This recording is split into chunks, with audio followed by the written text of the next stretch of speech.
Yeah, this is case number 250 on the calendar in the matter of DePietro versus Rathbun. Petro, according to what I read, you were going on vacation and you wanted to sort of redo your body. You saw an advertisement. The advertisement was from the defendant's company. It indicated that if you used her body wraps, that you would take instantly inches off your frame. You went to her, you got the body wrap, you were dissatisfied with the service which was, according to you, guaranteed by the defendant. You felt sort of intimidated when the session was over, and you did pay her. I think the session was $80, $85, is that right? But you got home and you stopped payment on the check. The defendant was furious that you stopped payment on the check, and according to her, after some efforts to try to get you to pay, she filed a complaint with the police. Correct. I don't know what the nature of the complaint was, but you were contacted by the police and told that a warrant was issued for your arrest and you should come in and turn yourself in. Did you go and turn yourself in? Yes, I did. And you were searched, you were detained for a period of time, and ultimately the police said to you that if you want this whole thing to go away, you'll give her the money, which you did, and she dropped the charges. The police let you go.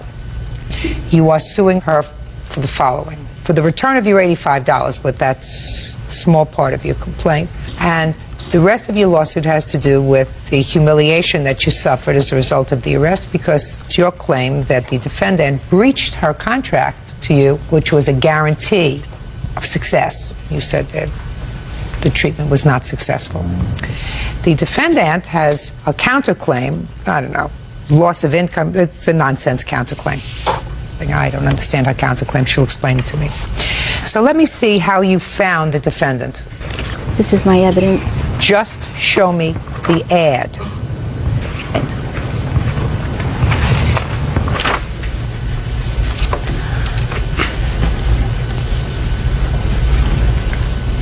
This is clear. Not only is it an offer, but it says that there is a guarantee that you lose 10 inches today, guaranteed, non-surgically. And this is what you saw. Yes. Okay, so tell me what happened when you went to see the defendant. When I went to see her, also she told me when I called her about the ad, I was kind of skeptical about the ad, and I said, how can you lose that? And she said, oh, you can lose 10 to 30 inches, check out my website. So I went to the website, and this was on her website. This says 10 to 30 inches. And it says guaranteed on there too. So she told me I had nothing to lose because it was guaranteed, and she told me, or my money back. So I made an appointment. Before the body wrap started, I asked her again, this is guaranteed. We sat down. She said, oh yes, it's definitely guaranteed. Look, you have the ad and everything. It was. You have the ad. Listen to me, Ms. DiPietro. I don't want you to embellish anything. Do you understand? There are certain things that make sense, and there are certain things that don't make sense. You have the ad. The ad says guaranteed. Don't fabricate anything. I'm not fabricating anything. Yeah, okay. I'm just warning you. Don't fabricate anything about sitting down, getting the wrap, and talking about guaranteed again. Just tell me the truth. The truth is what's going to save you today. Do you understand? Yes, I am telling the truth. Okay. Then, you went to see her. And what happened when you took the body wrap? She wrapped me up like a mummy from head to toe in these wet ace bandages. The only thing that was showing was my eyes. It was ice cold. She then proceeded, well, first she measured me, and she marked it where she measured me. And she had left the tape measure very loose when she first measured me. She was on the phone the whole time. She was measuring me, talking to some friends, laughing and everything else. Now, I was freezing at this point, the air conditioner's on, and soaking wet. Then she puts plastic bags on my hands and my feet to catch the water, and then an elastic. So now I'm walking like a mummy, water's dripping from me. Then she tells me to go exercise for almost an hour on an exercise machine. What kind of exercise machine? I think it was like one of those ski things, and then she had the steppers. She told me to pick out whatever I wanted, and so I did that for almost an hour. I fell off a couple of times because it was so wet. My feet, I had water dripping off me. Got it. So she said, the more you exercise, the harder you do. Oh, you'll get even more than the 10 inches. So I did do that as hard as I could. Then when the time was up, she put me behind a curtain and they unwrapped me. And then she measured me again, this time pulling the tape measure very tight. When she was done, I said, so did I lose? What did I lose? And I looked in the mirror right away. I knew. I said, I looked the exact same way. I said, well, you know, didn't I lose the 10 inches at least? And she said, no, you didn't. She goes, but I'll have to add it up, but I don't think you did. And I said, what? And she said, well, just go change. Never mind that. We'll talk about it when you're done. So I went and changed. I met her. She said, meet me back at my desk. So I changed up. I dried off the whole bit. I met her back there. And I asked her if I lost the 10 inches. She said, well, no, you didn't. And I said, well, then I'm not paying. And she said, well, you have to pay. I said, you told me it was guaranteed or I don't have to pay.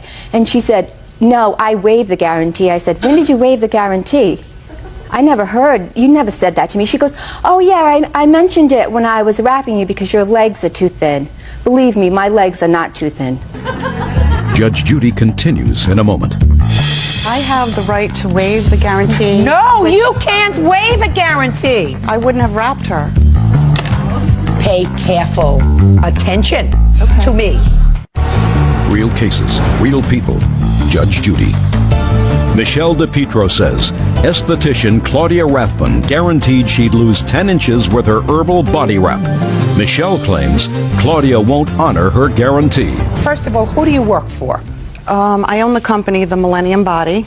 I am a licensee of a international company that provides these mineral body wraps. I've been doing the mineral body wraps for 3.5 years. I got involved in this business because of the results I obtained with the body wrap. Okay, fine. Your ad says guaranteed. She says you didn't get the 10 to 30 inches that you say she was going to realize, and therefore she didn't want to pay you. Now, tell me about this waiver of the guarantee. Okay. The guarantee is based upon head-to-toe measurements. There are 18 measurements from head to toe. I understand now. I think that this is slightly deceptive. The advertising. Okay. Oh, yes, it is. Because when I look at that and I look at your picture, you see, and you said lose 10 inches, this lady looks like she's lost 10 inches around her waist. Okay. Pay careful attention to me, madam. I am.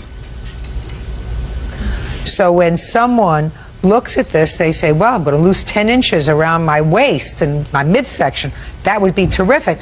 What you're saying is, in the small print, which doesn't appear in this ad, you'll take measurement from the arm, measurement from the lower arm, measurement from the wrist, a measurement from the neck, a measurement from the bust, a measurement from here, measurement from the hip, a measurement from the thigh, a measurement from the calf, a measurement from the ankle, and all that is going to add up to 10 inches at the end of this wrap. Okay. When I say it's slightly deceptive, your picture is, along with the word guarantee, is deceptive. You have to understand that. It's designed to make it look as if you're going to lose weight and it's not going to be around your eyeballs. Okay. So, what I want to know is, Okay. when do you claim she waived the guarantee? Okay. When Michelle met me, I arrived at my salon at the same time Michelle did, and we had a conversation explaining the procedure about body composition plays a part on whether one would get the 10-inch guarantee. I don't believe that. Listen to me. I'm going to tell you what I told her. If you're trying to get a customer into your salon, you don't tell... Sorry. I don't believe that you told her on the phone that the guarantee really wasn't a guarantee. Not until she got there, if you told her at all. When she got there, maybe, if you said to me, when she got there, I said, well, I looked at your legs are too skinny, you may not get the 10 inches, but I don't believe, because common sense suggests to me, and my age suggests to me, that when you're in business and you're offering a guarantee and you got a live one on the phone, you're going to tell them, well, we made a mistake in the ad, there's no guarantee. So let's get real. She comes into this, you didn't tell her on the phone that there was no guarantee. Let's get to when she came into the salon. Okay, well, I'm sorry you don't believe me in that regard. I don't. But there is a script I don't. that we're going No normal person is going to believe you that you put ads all over the place with a guarantee, and as soon as somebody calls you up on the telephone, you see how you're smiling? As soon as you get somebody on the telephone, you say, I just want to let you know before you come in, there is no guarantee. Let's get on. Let's get on and let's get real. You're a businesswoman. It is not a miracle. It is not a miracle. This, madam, is a miracle. Somebody can come in and get wrapped up for an hour and come out 10 inches slimmer. From head to toe. 10 inches slimmer is a miracle. Is a miracle. That's what she came in for. She came in for a miracle. I mean, she may be a little bit of a wacky coming in for this kind of a miracle. I think she probably is a little bit of a wacky. Tell me about the guarantee and make it good. All righty. We have them fill out a questionnaire which goes through how much they weigh, whether they're taking any medication. Okay, I got it. I'll take a look at the questionnaire. There's also a section number 11 which indicates target areas of desirous inch Let me loss, see that, please. which is filled out by Let me see. the patron. That's why I want to see it.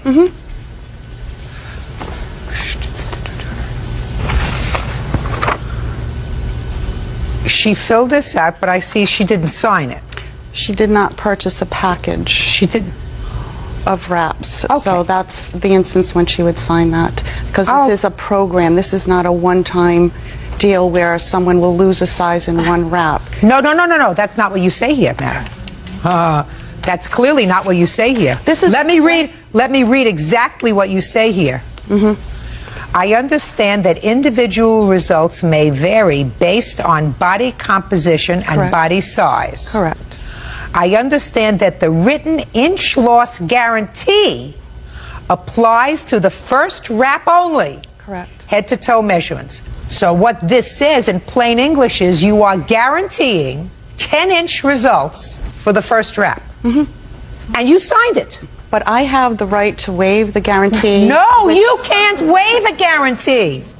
Only she can waive the guarantee. I wouldn't have wrapped her. Pay careful attention to me. Okay. If I buy a car. No, make it better.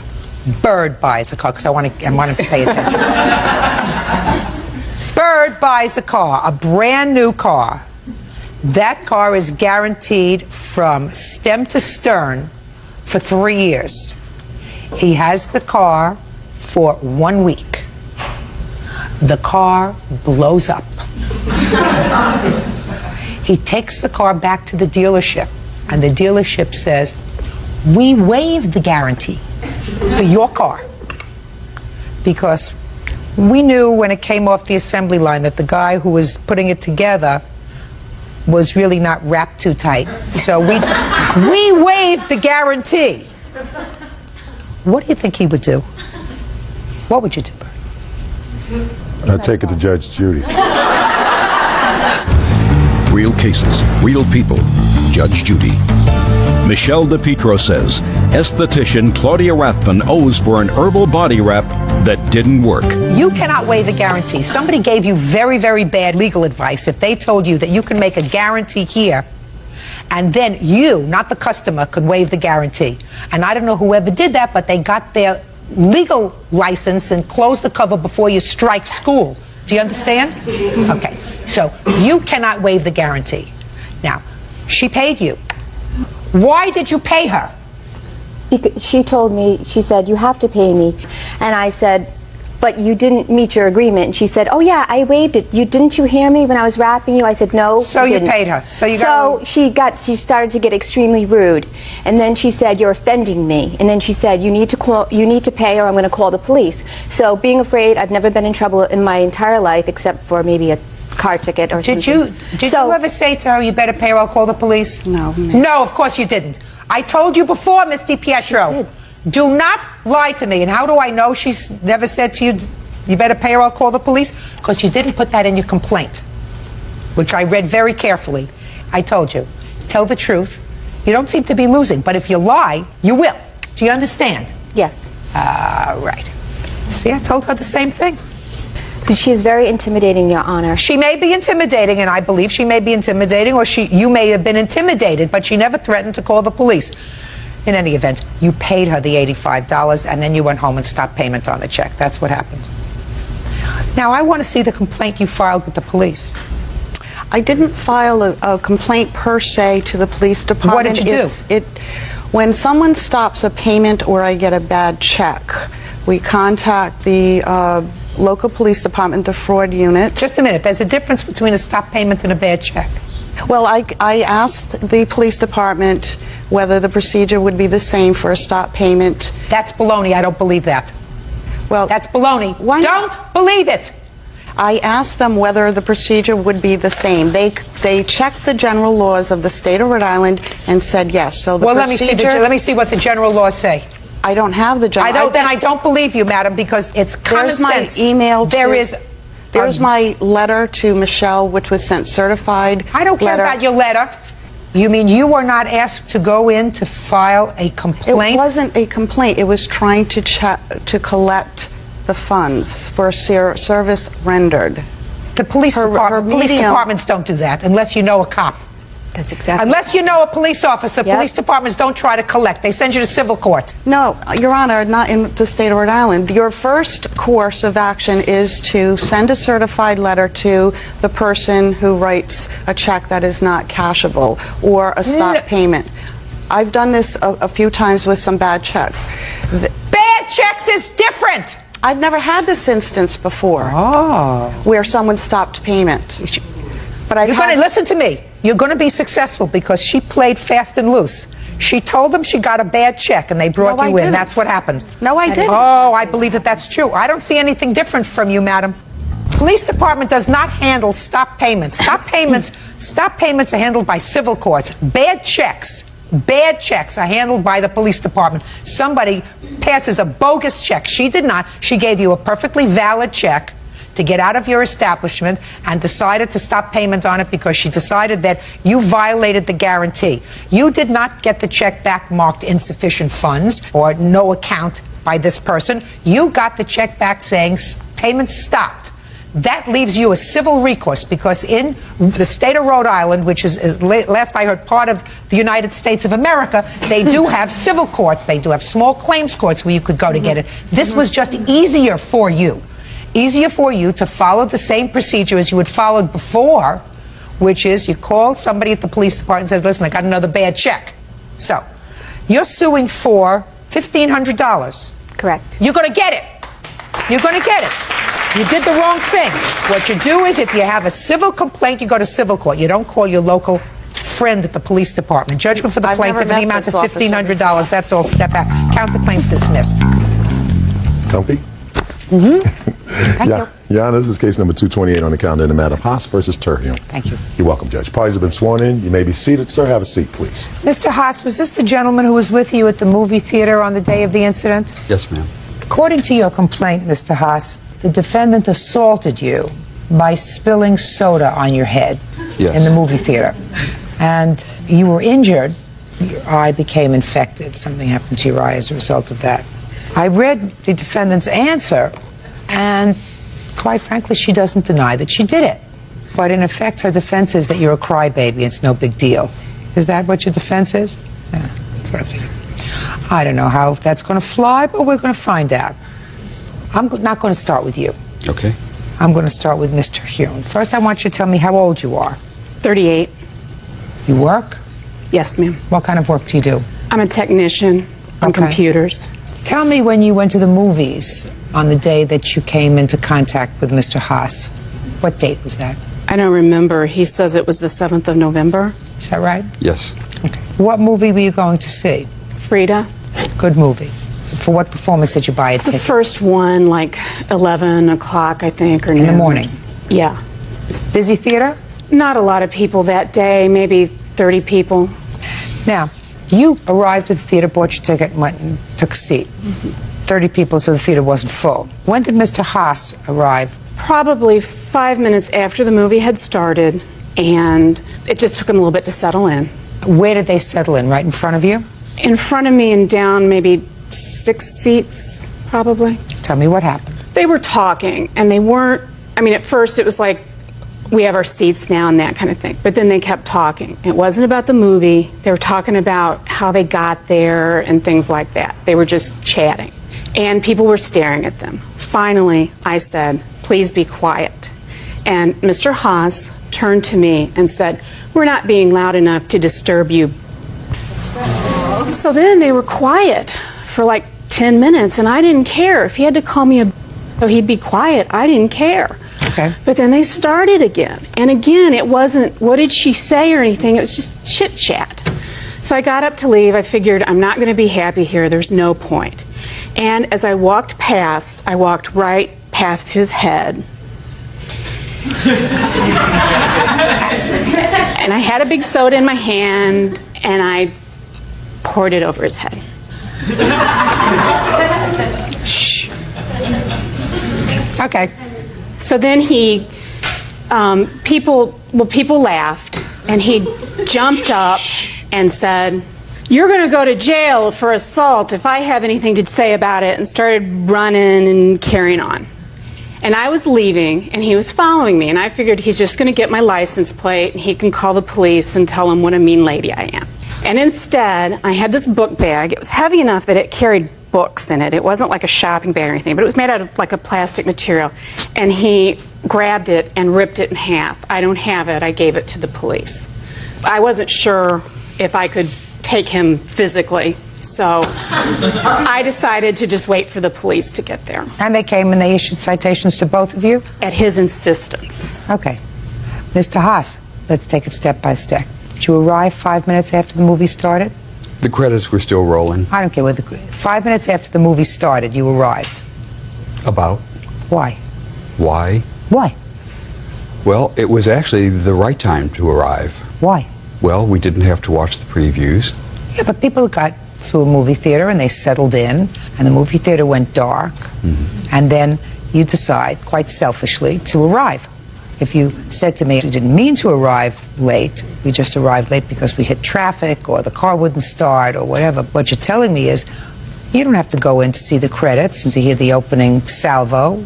You just get there when the first word is uttered, so it was the right time. You planned it that way. Yes. Well, that's rude. Very rude.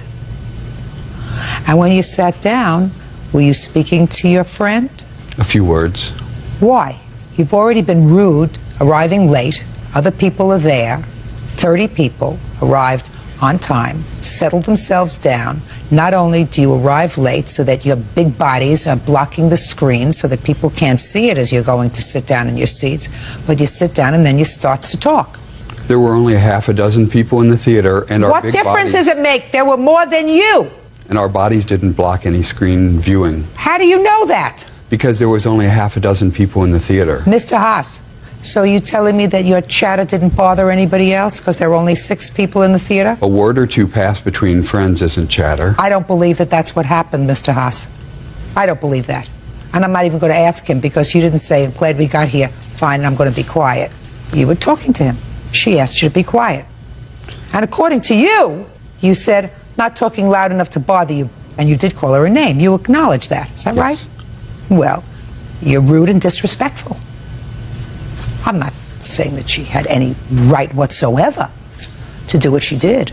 But I want to tell you something. Most of the people who are sitting here in the courthouse today, as well as Bird, certainly myself, have been in positions where we've gone to the theater, we're respecting the rights of others, and some people who are totally self-absorbed, selfish people can ruin their good time by sitting and chatting because they just don't give a damn about anybody else, and that was you and your friend. Right? I guess so. You're damn right. Judge Judy continues in a moment. There's a passive-aggressive piece of you, sir. I'm not exactly sure what the diagnosis would be, but while she needs some anger management classes, you probably need a couple of good hours on a shrink's couch. Real cases, real people. Judge Judy. Michael Haas claims his eyes were burned when Linda Terhune dumped soda on his head at a movie theater. Linda says Michael wouldn't stop talking during the film.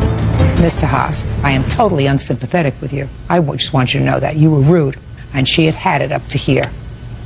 So, Now, prove to me, other than your wounded ego and your damp shirt, what injuries you sustained. Shortly after leaving the theater, I had to take my contact lenses out that they were bothering me.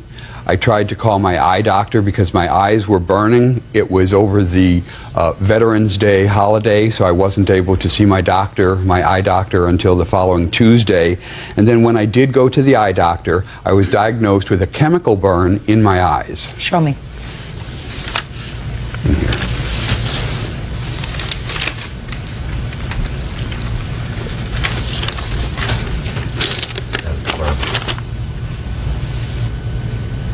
Are these two different office visits? Yes. I'm just looking for the date on here. 11/12 was the first date. So 7, 8, 9, 10, 11. So 6 days later, you went to the doctor for the first time. Is that right? It was Veterans Day weekend and all the doctors were unavailable. No, that's not true. Doctors are available. They're available in an emergency room if you have a chemical burn in your eye.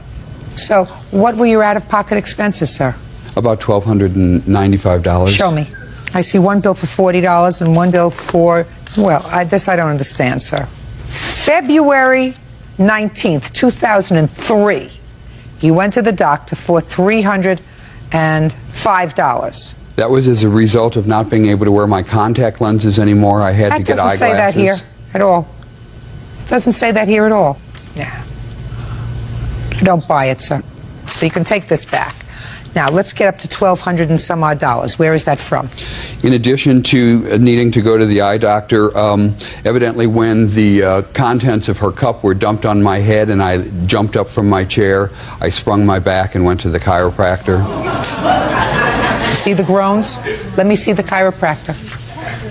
While you're looking for that, Mr. Haas, did you sprain your back before or after you've chased her out into the parking lot and grabbed her backpack? Well, there was no chase to the parking lot. This was a mall theater. She tried to escape when I was trying to call the police. Please, was the injury before or after you grabbed her backpack? It was before. Okay. Now let me see the report from the chiropractor.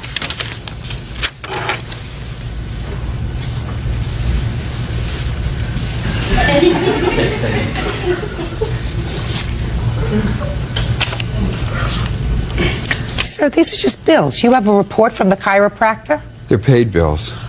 I'm asking you if you have a report from the chiropractor. No. No. Then you know that this is nonsense. So far, the only bill I have is $40 for your eye exam on or about the 12th of November. What else? In addition to the chiropractor. Chiropractor I'm not considering, In sir. I don't know addition to whether the you eye sprained your... doctor. Listen to me. I don't know whether you sprained your back hopping into your car. I don't know whether you sprained your back or neck at all. I have no idea. When you come to court, you have to have a doctor's report. A doctor's report will tell you exactly what you were treated for, what you complained of, what your symptoms were. Paid bills is not it. What else? There was more to the eyes than just a $40 bill. How much is your eyesight worth to you? How much is my eyesight worth? I don't know. How is your eyesight between the time that she poured the soda on your head and today? What has been the progression of your eye disease? Well, I used to wear contact lenses all of the time, and after the incident where the contents of the cup were dumped on my eyes, I have never been able to wear contacts again. That's why I had to buy eyeglasses. As I said, I'm not excusing the defendant's behavior. I think that she acted inappropriately in a juvenile manner, and I am unsympathetic. I'm also unsympathetic, sir, with your request for $3,000 in medical expenses and pain and suffering because somebody just got really annoyed enough at you and your rudeness to act out her worst fantasy, which was to get up and pour her drink over your head and say, you annoyed me and the rest of the people in this theater, and now I'm going to annoy you and make your life a little bit miserable. Because all I wanted to do this morning was come and see a very good movie, and you destroyed that moment for me, you and your chatty friend.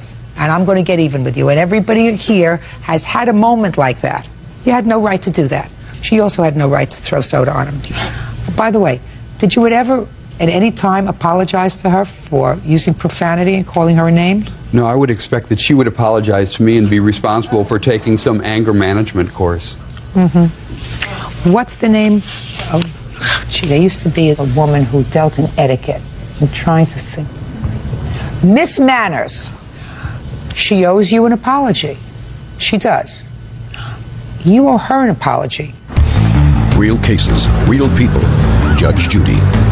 Michael Haas claims his eyes were burned when Linda Terhune dumped soda on his head at a movie theater. Linda says Michael wouldn't stop talking during the film. Now, he had out-of-pocket expense of $40. I'm giving him 10 times those damages, $400. Now, there's a passive-aggressive piece of you, sir. I'm not exactly sure what the diagnosis would be, but it's certainly passive-aggressive. Because if you can go into a public theater and somebody says to you, could you please be quiet? And instead of just saying, well, I didn't realize I was disturbing somebody, turn around and curse them, and then continue to annoy them, there is some passive aggressiveness about you. And while she needs some anger management classes, you probably need a couple of good hours on a shrink's couch. That's it, $400 for the plaintiff. Parties are excused. You may step out. Well, I think it speaks volumes to the lack of gentility that we now have in our country, where someone can assault you in a public place and skate as easily as Mr. Hune did. The only thing that surprises me is that more people don't pour sodas on Mr. Haas's head. And now the next case. All parties in the matter of Weber versus Crittenden, step forward, please. Homemaker Lisa Weber is suing her neighbor, Sarah Crittenden, for the cost to replace a car window. Lisa says Sarah's 7-year-old son, Zach, broke it when he threw a rock at her daughter. Miss Weber, is this your daughter? Yes, And who is this gentleman? my husband. I'd like your husband to stand up with you. It is your claim that the defendant's little boy threw a rock and hit the window of your car, breaking it. Yes. Is that right? When did that happen? August the 1st, it was on a Friday night. Shattering the window. Were you outside, sir? Yes, I was. Did you see this happen? I didn't actually see the rock leave his hand, but I was standing right next to the window with my neighbor, and it flew right in front of me and hit the window. Or was it in the front yard of Yes, your ma'am. I house? was in a driveway. Is that where your daughter had been playing? Yeah, she was out there with me. So this is what I gather happened. And this is from putting together some pieces. Your daughter was outside playing in the front yard, and so was Mrs. Crittenden's son, whose name is? Zach. And your name is? Ashley? Ashley was trying to get Zachary to go home. Yes. Is that right, Ashley? You can come over and stand next to your father. And you are 12 years old, Yes. and Zachary is 7. And at some point, Ashley picked up a rock and threw it in Zachary's direction, where he was standing in a flower bed. Isn't that right, Ashley? No, I was throwing it in the flower bed. Which is where he happened to be standing. Yes. And it hit him. He jumped in front of it. It hit him. Yes. But Zachary picked up the rock. I'm speaking. So Zachary picked up the rock that you threw at him, right? Yes. And he threw it back at you. Yes. And that's the rock that hit your car, right? I believe so, yes. So what I want to know, Mr. Weber, where were you when your 12-year-old daughter threw a rock at 7-year-old Zachary? I was standing right in the driveway talking to my neighbor. Why didn't you stop her? I had already told Zach to leave. I didn't even see with them going on there. My neighbor told him to get off the property. Why? Because Zach is a little bit high-strung. He destroys a lot of stuff. Matter of fact, a week before that, he pulled a knife on the same neighbor, told him to get out of the yard. Just a second. I'm talking about August 1st. That was your daughter. I'm speaking. I'm talking about August 1st when your daughter threw a rock that hit him. Didn't you say something to her? No, I didn't see it. And you didn't see him throw a rock that hit your window? I never seen it leave his hand. Who saw that? Me? What exactly did you see, Ashley? He just threw the rock. What rock? The rock that was in the flower bed. The rock that you had thrown at him. Yes. Didn't you think you could hurt him if you threw a rock at him? Yes. So why did you do it? I don't know. I don't know either. What did you think he was supposed to do when you threw a rock at him? I don't know. I don't know either. Did you think a little 7-year-old who's much younger than you are might get angry and pick up the rock and throw it back at you? Yes. You did think about that, didn't you? No. You just told me yes. You mean you thought if you threw it at him that he would just run away and go home? No. Well, what did you think he might do? I don't know. Why do you think she should be responsible for your car? Because the whole situation was My daughter was trying to get him out of the yard, was chasing him out of the yard. He picked up the rock and threw it at her first and hit her in the arm. So she picked up the rock to throw it back, and he jumped in front of the rock. This was just what I was told. How can you jump in front of a rock? Shh. I don't believe he hit her with the rock, because you didn't say that in your complaint. You say in your complaint he threw a rock at her and she picked up the same rock and tossed it into a flower bed where he was standing. She missed the flower bed and accidentally hit him with the rock. Nowhere in here do you say that he hit her with a rock. But he threw the rock at her first. That's not what I'm saying. So he didn't hit her with the rock, because you would have said it if he hit her first. Right? Yes. I think you have to watch out at your own house before you throw rocks at somebody else. The person who started this problem was your 12-year-old daughter, who should have known better. That's not true. Who should have known a lot better. She picked up a rock because she's bigger, stronger, older, and threw a rock at him and hit him with the father standing outside, and I don't believe he didn't see what was going on. I didn't see what was going on. Then you take responsibility and fix your own car window. Your case is dismissed. That's all. 35-year-old nuclear power plant worker Scott Ladd is suing 40-year-old contractor Del Lindquist for assaulting him outside a bar. Del says Scott was harassing his girlfriend, and he put a stop to it. Order. All rise.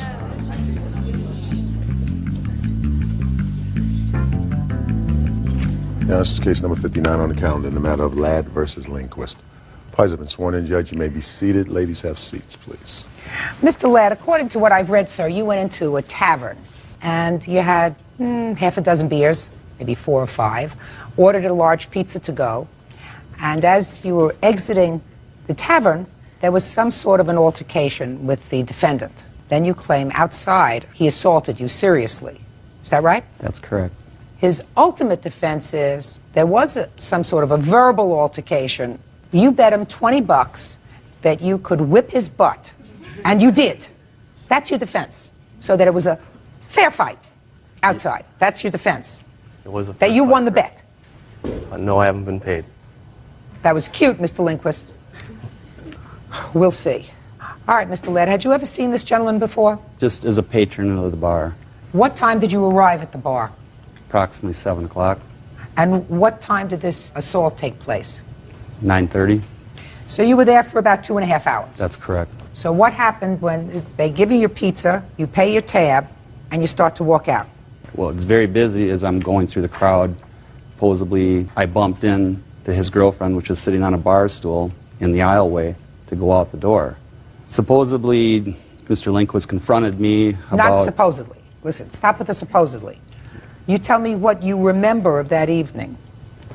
I remember Did you remember poking her with the box, with the pizza box? I don't recall that because it was so busy. I probably bumped several people basically going through the crowd. Okay. There was a small aisleway to walk through. What did he say to you? I can't recall his exact words, but he confronted me about poking his girlfriend with the pizza box. He threatened me with ripping my throat out. That's a threat. Go ahead. At that point there, I exchanged words of the mouth, so I told him to back off, and there was some adjectives that were basically said. By you? Yes. Okay. And did you continue to leave? At that point, yes, I did. He hadn't put his hands on you at that point? No. You walk out the front door. How far did you get? Was there a parking lot outside? I was parked on the far end. This is a strip mall. And were you at your car when this assault took place? No, I was walking down the sidewalk. And tell me what you recall. What I recall is being hit in the back of the head, very hard. I thought it was a beer bottle. I have a medical report. Then what happened? I'll look at all your reports in a minute. I was on the ground. The defendant was on top of me. He struck me several times in the side of the head. I put my hands up, tried to defend myself. That's when the individual basically bit on to my right finger. As the individual was biting me, with the pain and the shock and everything else, I was grabbing his face, trying to make him to stop. But you were on the ground? That is correct, with him on top of me. Go ahead. At that point, somebody, if I recall, yelled that the police are coming. The individual let go of my finger at that point and struck me several other times in the side of the head again and got up and ran into the bar. What happened when the police arrived? Because this was a bar brawl, from what they call it, they stated if I wanted to press charges on the incident. At first, I said, yes, I do. The individual, which was the officer, explained to me that because there was no witnesses and this was mutual combatant and their part of what they considered, Why, had they interviewed the defendant? well, there was another police officer inside the restaurant interviewing him. Okay, go ahead. They stated that they would have to put us in detox for 72 hours. Because you were drunk. I was not drunk at the time. I have my witness which will state how much alcohol I consumed within the 2.5 hours to my body weight of 225 pounds at 6'2". How many beers did you have? I believe it was 4. Okay. The officer stated that to the fact that he would have to charge both of us with assault. So that you decided not to proceed. Because of the 72 hours, I am an instrumentation and control specialist at a nuclear generating power plant. I was scheduled to run certain tests. I could not afford not to be there. So you decided not to press That charge. is correct. Okay. Can I see your medical reports, please? Sure. When did you go to the hospital? My sister-in-law picked me up that night. These are my medical records. Would you like the expenses also now? Not yet.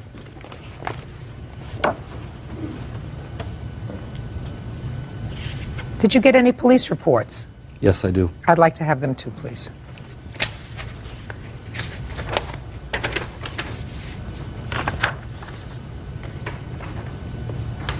Thank you, Bert.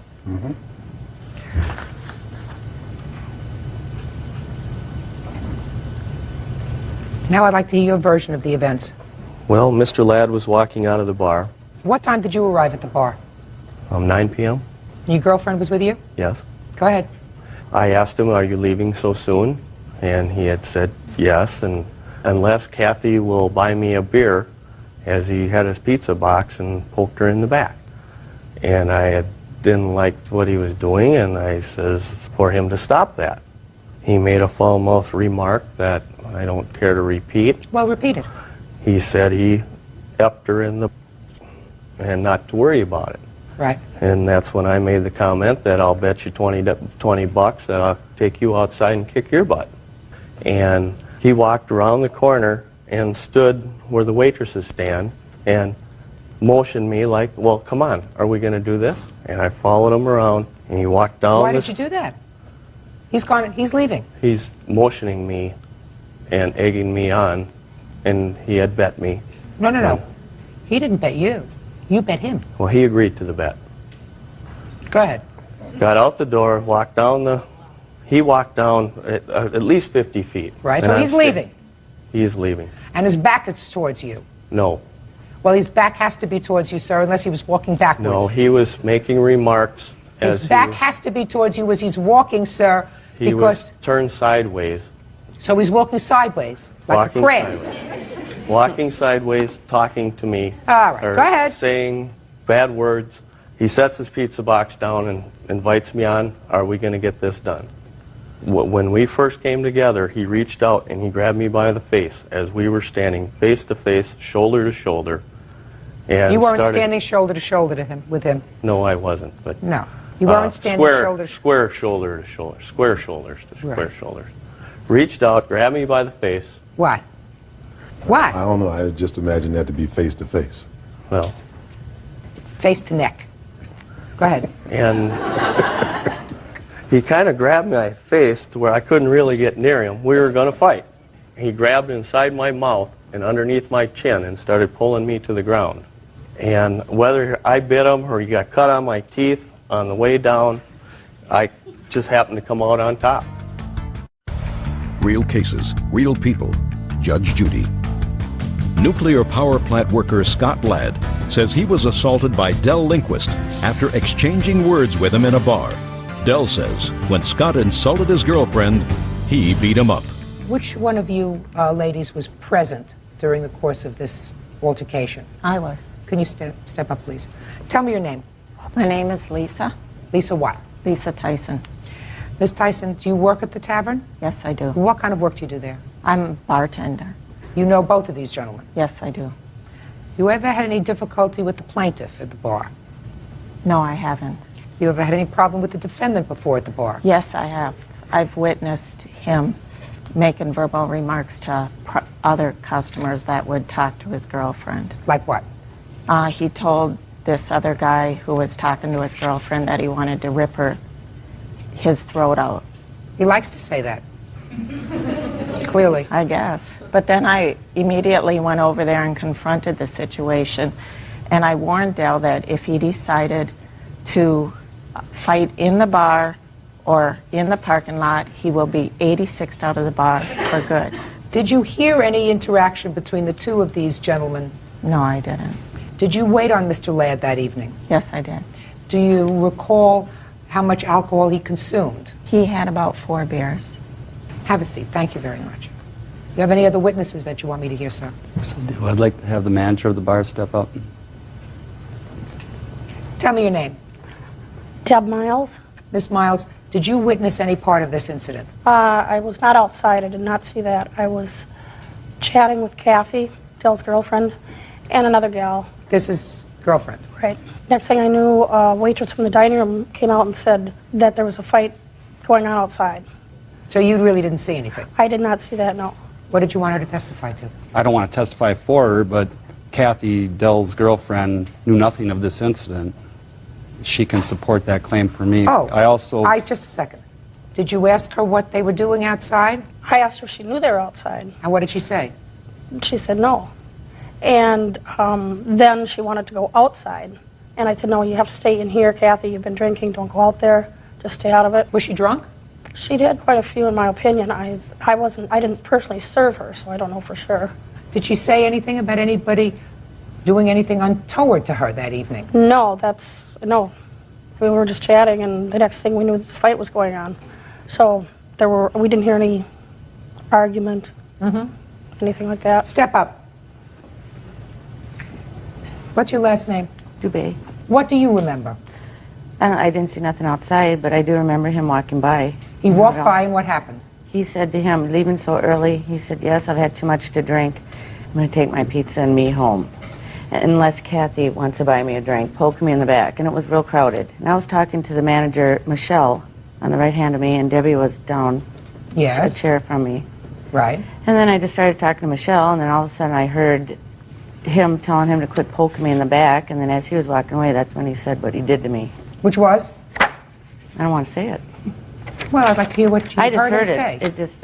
it. Really, though, that's a nasty thing to say. Yeah. Did you think he was drunk? Yeah. Mm-hmm. Were you drunk? No, I probably had 3 beers. 3 beers in a half hour? 2. Maybe 3? I just got there. Well, maybe 3 beers in a half hour. And what about Mr. Lindquist? What did he have to drink? We probably had 2.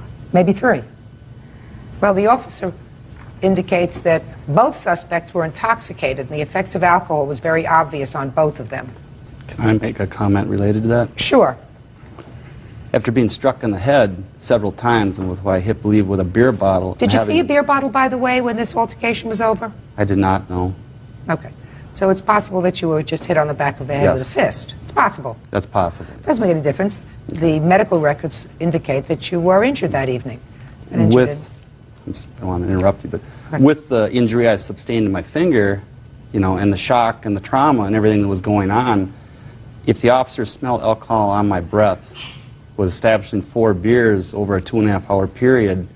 It doesn't make any difference, sir. I have to believe, Mr. Ladd, that the defendant, without provocation, assaulted you, and without provocation, rendered you, because of your larger stature, rendered you sort of in a position where he could, in fact, assault you, which was somehow getting you to the ground, because you are a larger stature than he is, and that would be smart. Now, being smart would render you on the ground as a result of being either hit on the back of the head with a fist or with something else. Not the way Mr. Lindquist indicates, because the officer nowhere in his report, sir, indicates that you have any scratches or marks on your face. That's really surprising if this assault took place, Mr. Lindquist, the way you indicated. I have a police report that states that I have scratches. Let me see.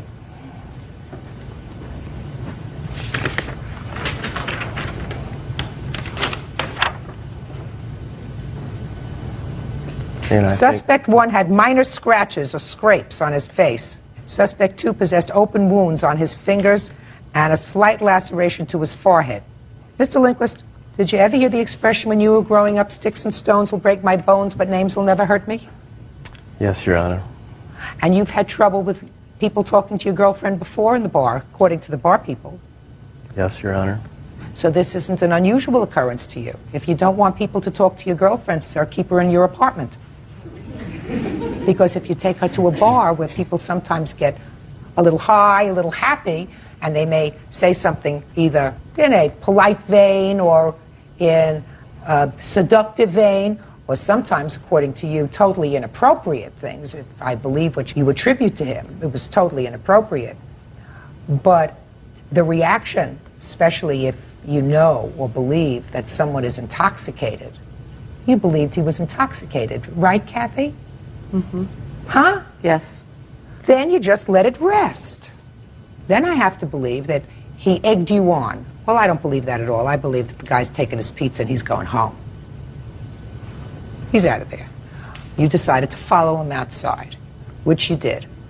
And I believe that in order to get him in a vulnerable position, you hit him from behind. In the forehead. You hit him from behind. If you hit him from behind in the forehead, that's sort of like that. That doesn't happen, does it? You know, Only you sort in of, the movies. Only in the movies. Only if you have very long arms. So you assaulted him. And you hurt him. And you have to pay. Period. And if you can't hold your liquor, don't drink. What were your medical expenses, sir? I have a report. I do have insurance. What's your out-of-pocket? My out-of-pocket is $526.44. They have me on prescriptions yet, anti-inflammatories, to try to still get the swelling down in my finger. At this point... Can I see your finger, please? Step up.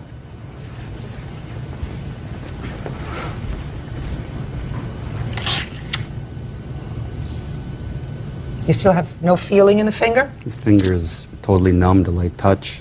The medical report... Step back. I'm sorry. May I add something, Your Honor? Just a minute, he's not finished yet. Then you can add whatever you like. Okay. You still have no feeling in the tips of your finger. That's correct. I have lost the movement to totally squeeze my fingers all together. The doctor, last I seen, said if the swelling goes down over time and with these prescriptions, that it may go back. Okay. Yes, now you wanted to say something. Well, if I would jump him from behind, isn't that assault and battery?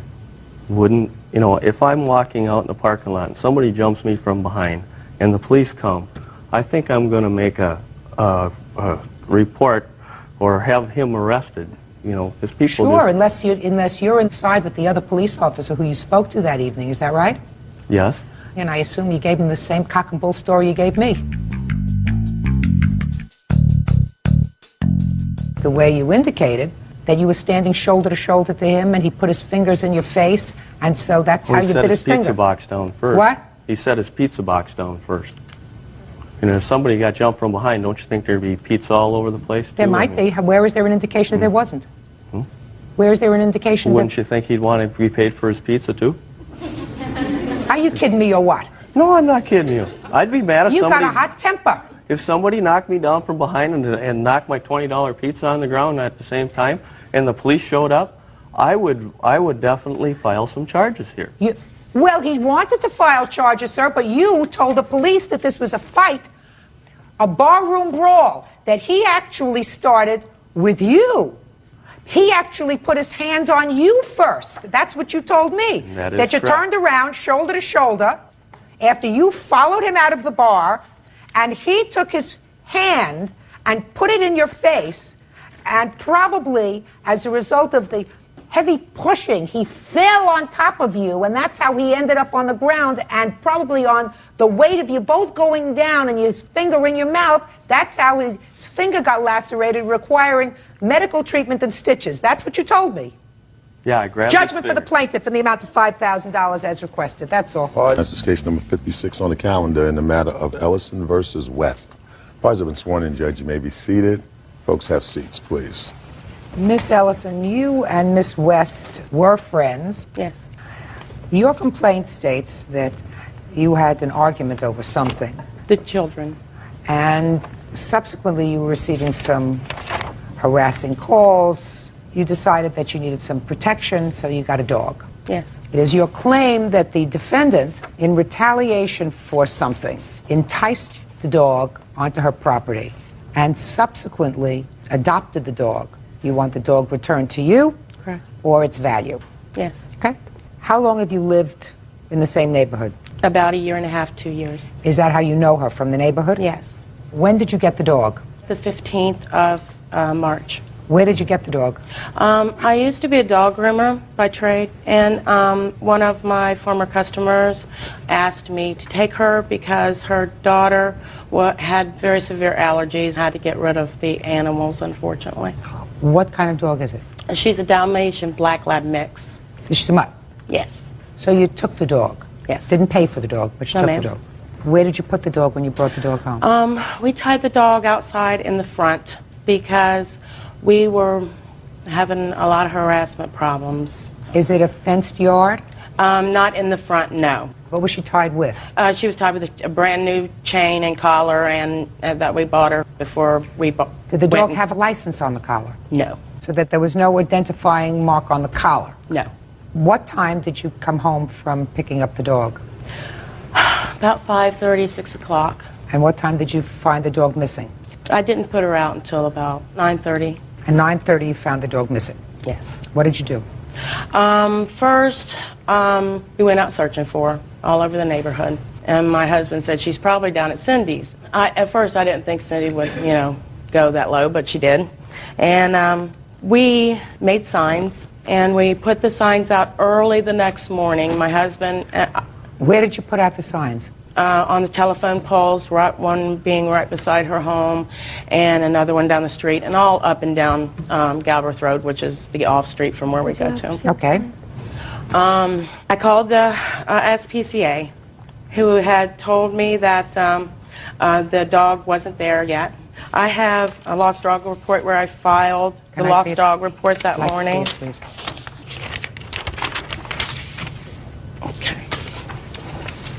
I also got a copy of the sheltered animal report. When I went to go to the SPCA on the first day, the very next morning at 10 o'clock, the animal was not there yet. It wasn't until 1:35 until the animal was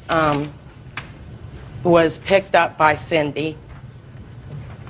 She called the SPCA. Sure, we'll get to her in a second.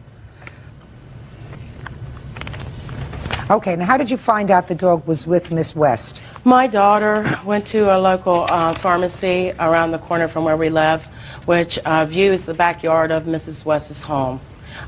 She came in crying, saying that Lacey was in Cindy's backyard. So we went back in the back alley. When was this? How many days that later? was a week. It was on the 28th. Okay. I said, okay, let's go make sure, Ripley. I said, because, we want to make sure before we call the police. Okay, so the answer is, was your dog, and did you call the police? Yes, ma'am, we did. Called the police, you went to her home with the police? Yes, ma'am, we did. And she showed the police the adoption papers because she had since adopted this dog? Yes, ma'am. Okay. Ms. West, when did you find this dog? On the evening of the 15th, had to be about 11:30 at night. It was running freely through the neighborhood. I have a videotape where this dog ran in an hour and 15 minutes. It ran 17 times through my yard. Why would you videotape this dog? I have a security camera on my house because this woman continually harasses me. Is it on all the time? Yes. Go ahead. And I called the SPCA. It was running out in the street, back and forth in the yard. And I opened the door and I said, "Hey, puppy," and the dog walked right in my house. Then I believe it was Monday. I had called to see if the owner had claimed the dog, and they said that no one had called for the dog, and I went down to see her.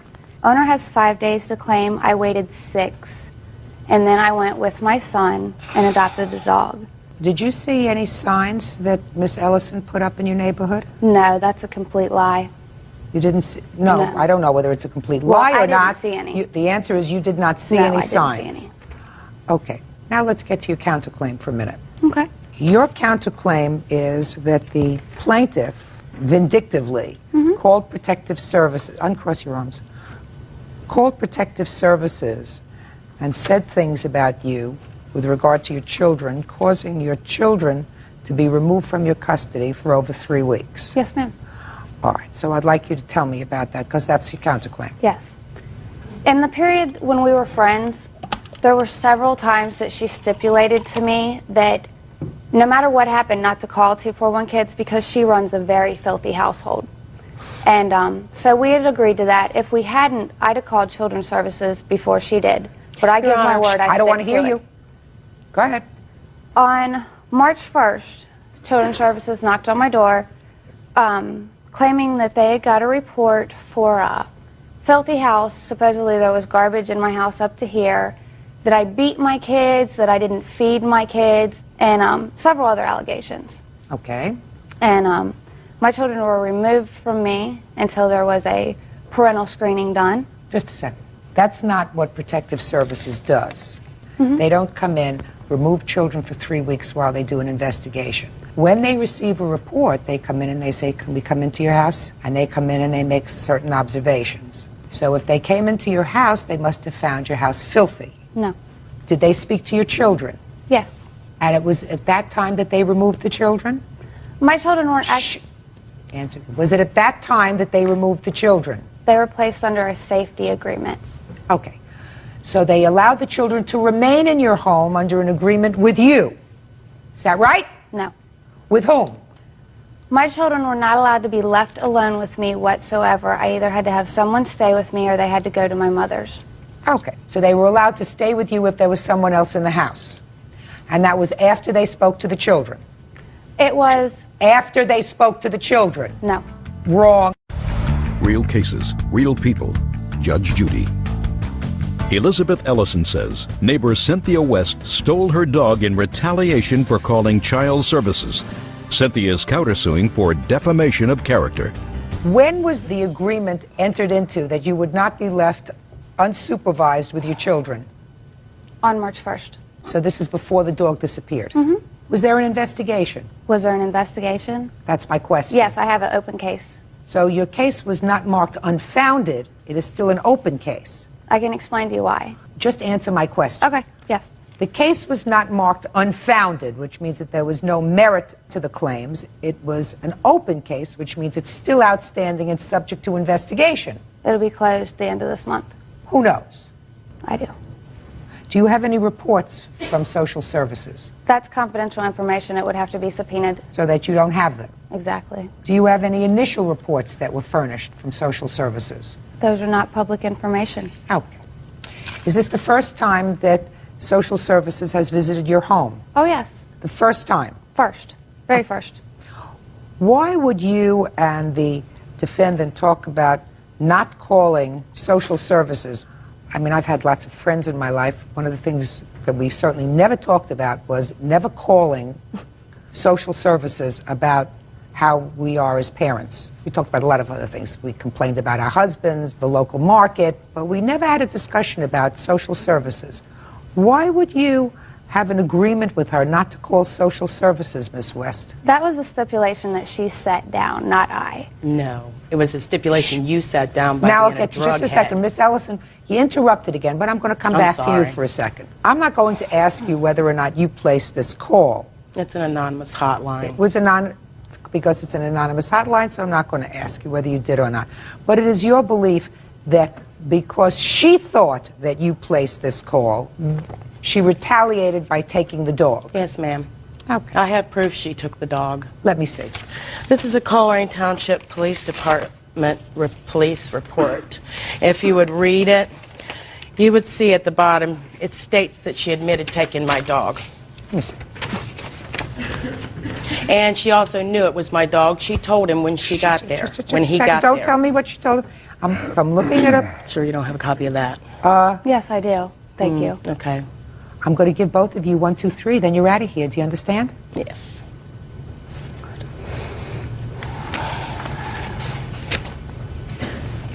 Did social services come to visit your house? Yes, ma'am. I have a copy of my Can I see it, please? human resource Because I thing. see that after she believed you You called can on also, her. yes, she did. She called on you. me. All right.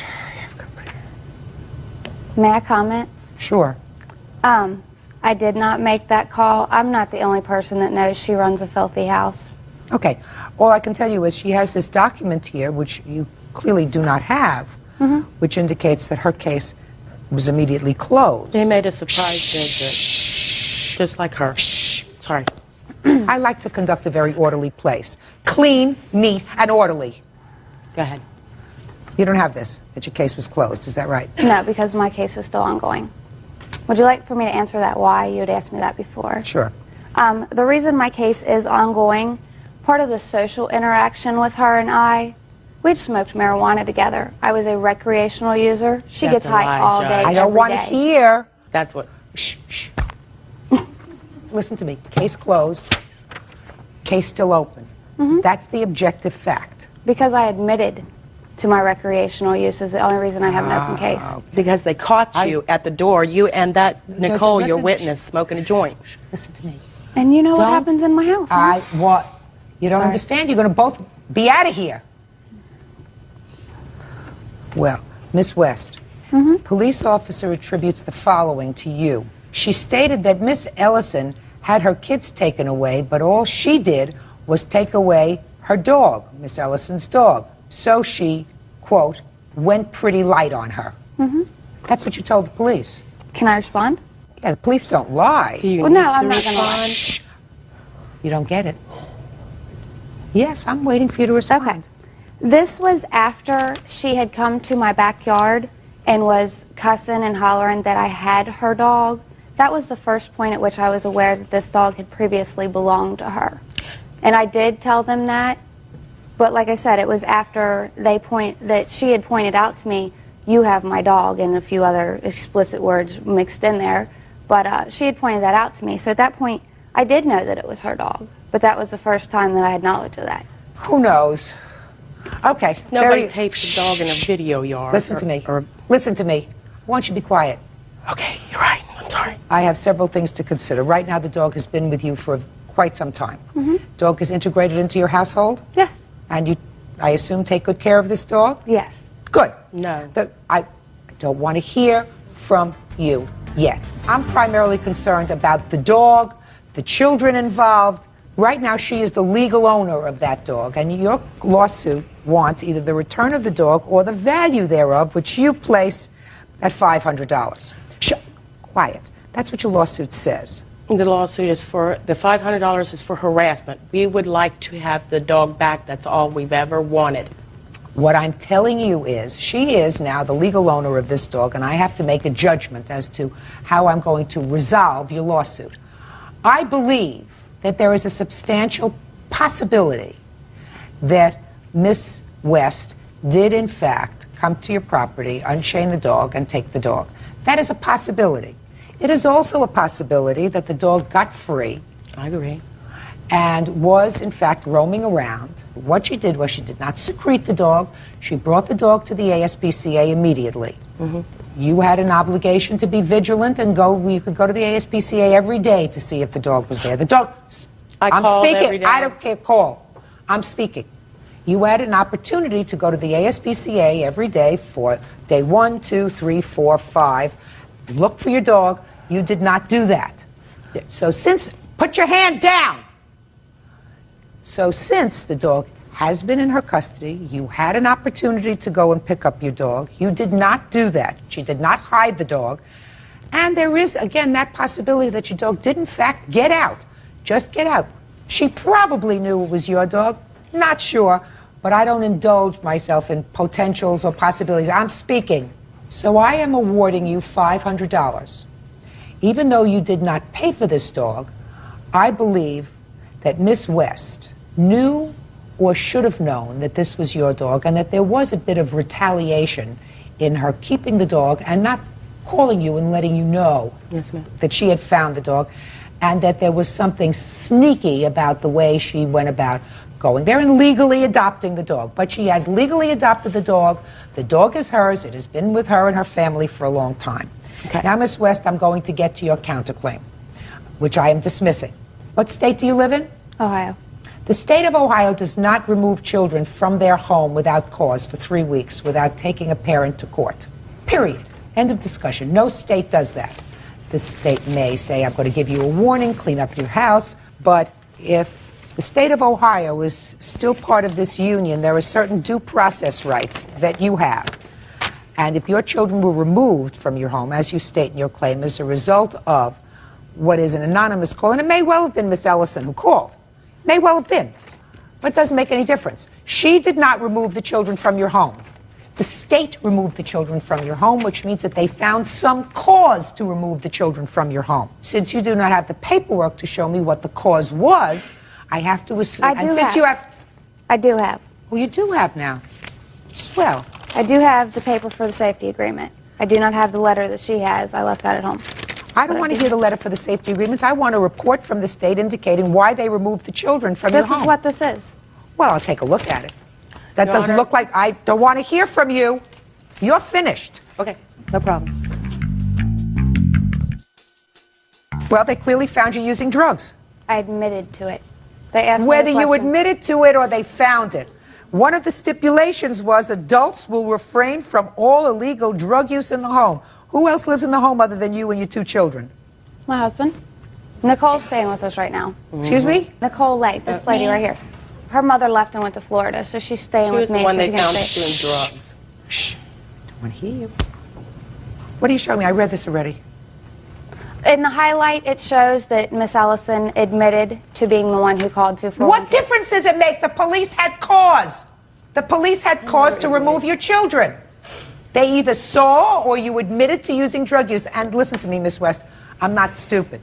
If the authorities came to your home and found nothing untoward in your home, found you perfectly straight, they did. Making matzo ball soup in your kitchen, right? And you just volunteered to them that you used drugs, volunteered to them, you must think that I was born 2 days ago. That's not what happens. They had evidence. They either found you in a condition of being under the influence, they smelled something in your home, they found something in your home, something happened, and then you admitted that you used drugs. But a normal person doesn't invite authorities into their home and say to them, let me tell you everything. Sometimes my house isn't neat and sometimes my kids' clothes aren't clean, but the worst thing that I do is use drugs. We understand each other. Your counterclaims dismissed. Judgment for the plaintiff in the amount of $500. That's Yeah, this is case number 109 on the calendar in the matter of Murray versus Johnson. Parties have been sworn in, Judge. You may be seated, sir. Have a seat, please. Miss Mary, according to your complaint, you loaned the defendant $3,500. You knew him from a previous relationship. You want to tell me when you loaned him the money, what was it for, and where did you get it from? I loaned him the money in the middle of February. We had known each other about a year and a half prior to. We had been dating. It didn't work out. He couldn't commit. We reconciled at the beginning of the year. He came to me crying about the middle of February, indicating that his life was in danger, that if he didn't have this money, he would be hurt. I trusted him. At that point, he said that he wanted to make this relationship work. I took him for his word. He swindled me. Where did you get the money from? It was a tax debt that I owe. I took a loan out on my house. I just said it was a tax debt. What kind of tax debt? I owe the IRS money from cashing stock in. I took a mortgage out on my house. You have proof of that? Yes. He knew I was getting a loan for this money. He came to me right about the time it was about to fund. Let me see. Your Honor, that's false. I didn't know anything about the loan until after the fact. He had made an agreement with me, an oral agreement, that he would pay this back before the 15th. Just a second. Okay, and what date did he come to you in February? On the 20th. And what did he tell you that the money was needed for? I have no idea. He said that his life was in danger. I took didn't him ask for him? his word. I just saw that he was scared. And you gave him the money in cash? Yes. He indicated that was the nature of it. Your Honor, I do have a Just bank account. I'm able to cash checks. Just a second. How much was the amount of your tax bill? $70,000. Okay. Go. Your Honor, this first thing I'd like to present this letter actually that I have. It shows A letter from what? It's a letter actually from the plaintiff. It shows a little bit of what her word is, and Your Honor, That's- I have this- never mailed him any letters. it obviously has her. That's the original there, Your Honor, with her signature I- at the bottom. I can't read and listen to you at the same time. Okay, just show this to her. That really has nothing to do with this case. Absolutely nothing. Well, that goes to show that her word really means nothing, to tell you the truth, Your Honor. This was not a loan. Well, tell me what I it had was, done sir. I work read for your her. answer. Tell me what it was. I had done work for her in the middle of last year. My brother as well was working with me at the time. He was my employee. And we had spoken with her, him and I, at the same time. We were present to do anywhere from $8,000 to $10,000 worth of work on her home. That's a lie. Skylights, countertop, tile, Just a replace a double door in the front entry.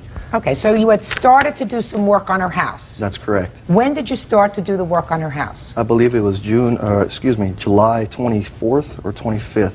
We worked there Of for 3 days. 2000? Yes. And how many days did you work there? We worked there for 3 days, Your Honor. Oh, okay. On the third day, we had the job almost completely done, the portion that we were doing, and she said, I'll finish it myself. Had never given us any money for materials besides a $500 check.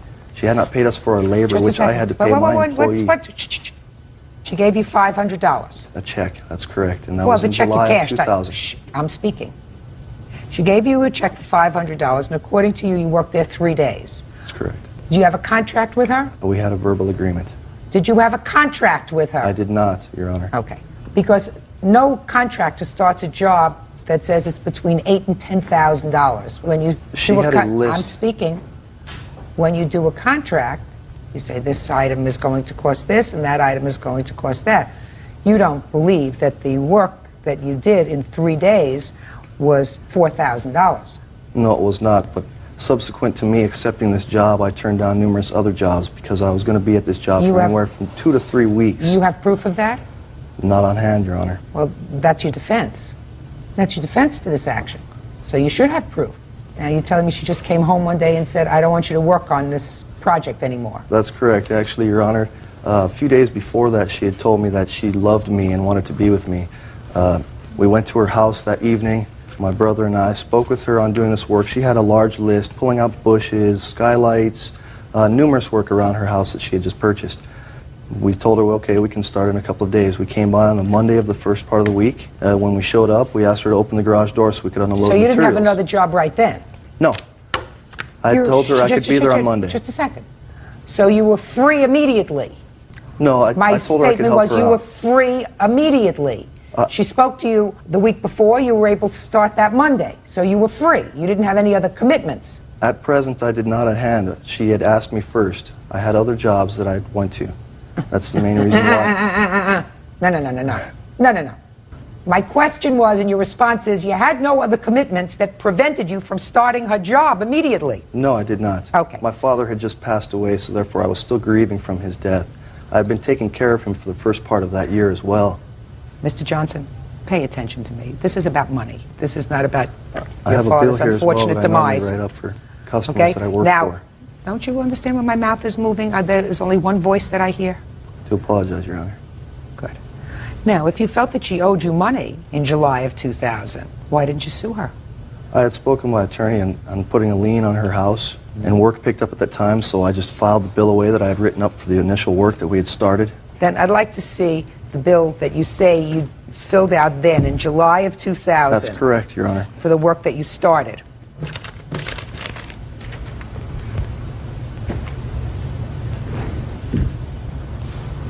I do believe there's a legal term for this called quantum merit, Your Honor. You didn't do $4,000 worth of work in 3 days. I know what the legal terms are. Quantum merit means that you are paid for the work that you do. That's correct. This is not the work that you did in 2.5 days. She gave me a check for $500, that is it. Pay attention. This is not the work that you did in 2.5 days. That's not what your answer is. Your answer is that you gave up other jobs because you had a job that you thought was going to last several weeks. That's your correct. defense. That's correct. So what are you showing me this bill for? For $4,000? That's the work that we started doing. Halfway through that, she decided to tell us, and I'll finish the job myself, because the first day we arrived on the job, she had a new boyfriend there. Your Honor, the reason that I... Did you remove the countertop? That's correct. Did you install a new countertop? That's correct. One out of 3. What do you mean 1 out of 3? There are 3 countertops. He installed one, gouged the second one, and left the other one standing in my garage. Just a second. Is it there? I paid somebody else to correct the job. That's false, Your Honor. There was one section left not put in, Your Honor, and that was the sink side, and that was the day that she asked us to leave. She would finish the job herself. I fired him because he verbally assaulted me.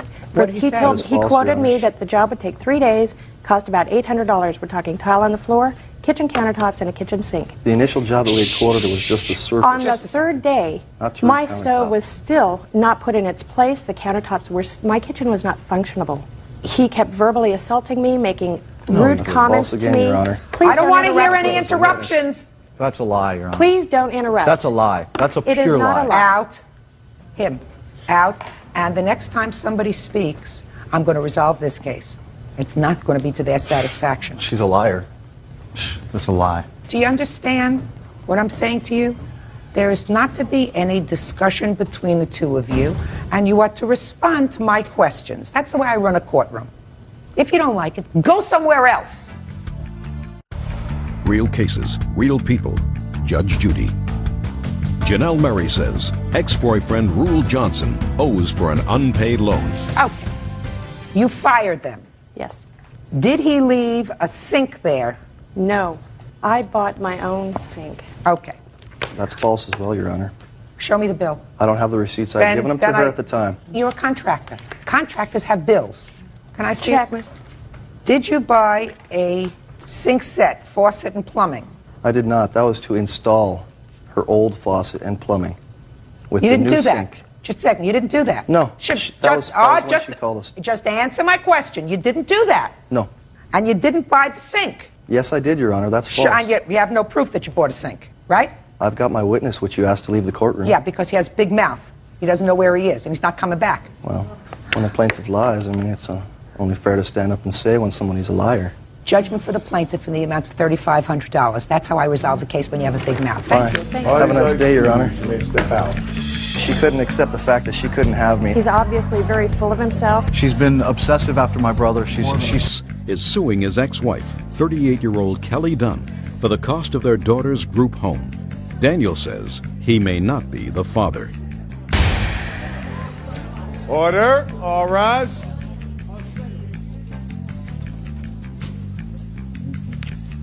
Your Honor, this is case number 333 on the calendar in the matter of Faddis versus Dunn. Parties have been sworn in, Judge. You may be seated. Have seats, please.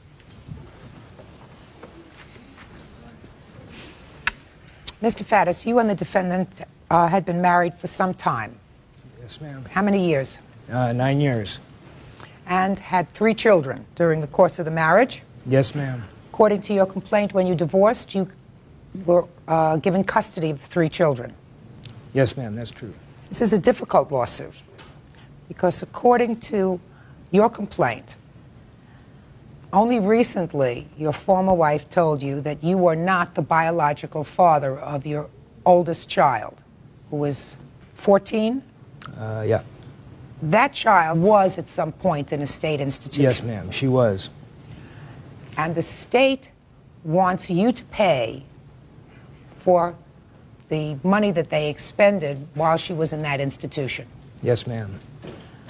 What kind of an institution was that? It was a group home after she got out of juvenile hall. They put her in a group home, and now the group home's going after me for the expenses. And the expenses were what, sir? 2,000? I've got it right here. 2,892. My part, my share. $2,892. $92, yes, ma'am. When you say your share, Yes, ma'am. was that half of the expense? No, that's my expense based on what I make. I've also been furnished with the copy of a paternity test that you recently took, which indicate that you are, in fact, not the biological father of this child. Yes, ma'am. So you don't feel as if it's reasonable, given that, to have to pay this amount? No, ma'am, I don't. When did Ms. Dunn here tell you that you either were not or probably were not the father of this child? It was about 2 years, 2 years ago, 2 years, 6 months ago. It was prior to her moving back to in my hometown. And you were moving back there with the children, with the 3 children? No, she was moving back to where I lived. She had moved away, gone to live with her father, and she was moving back. To where you were living with the children? Yes, ma'am. I see. And what prompted this conversation, sir? She wrote me a letter, and I had gotten several phone calls on the phone, And at first I dismissed. Well, what did she write you the letter about? Well, she stated in this letter that I'm not the dad and that she was going to fight to get the kids back. How long had you had custody of the children at that point? Probably a year and a half. When you were given custody of the children, was she present in court? No, ma'am, she was not. Was there a trial, a custody trial? Yes, ma'am, we'd gone to mediation and she didn't show up for the mediation, so they gave me custody of the kids.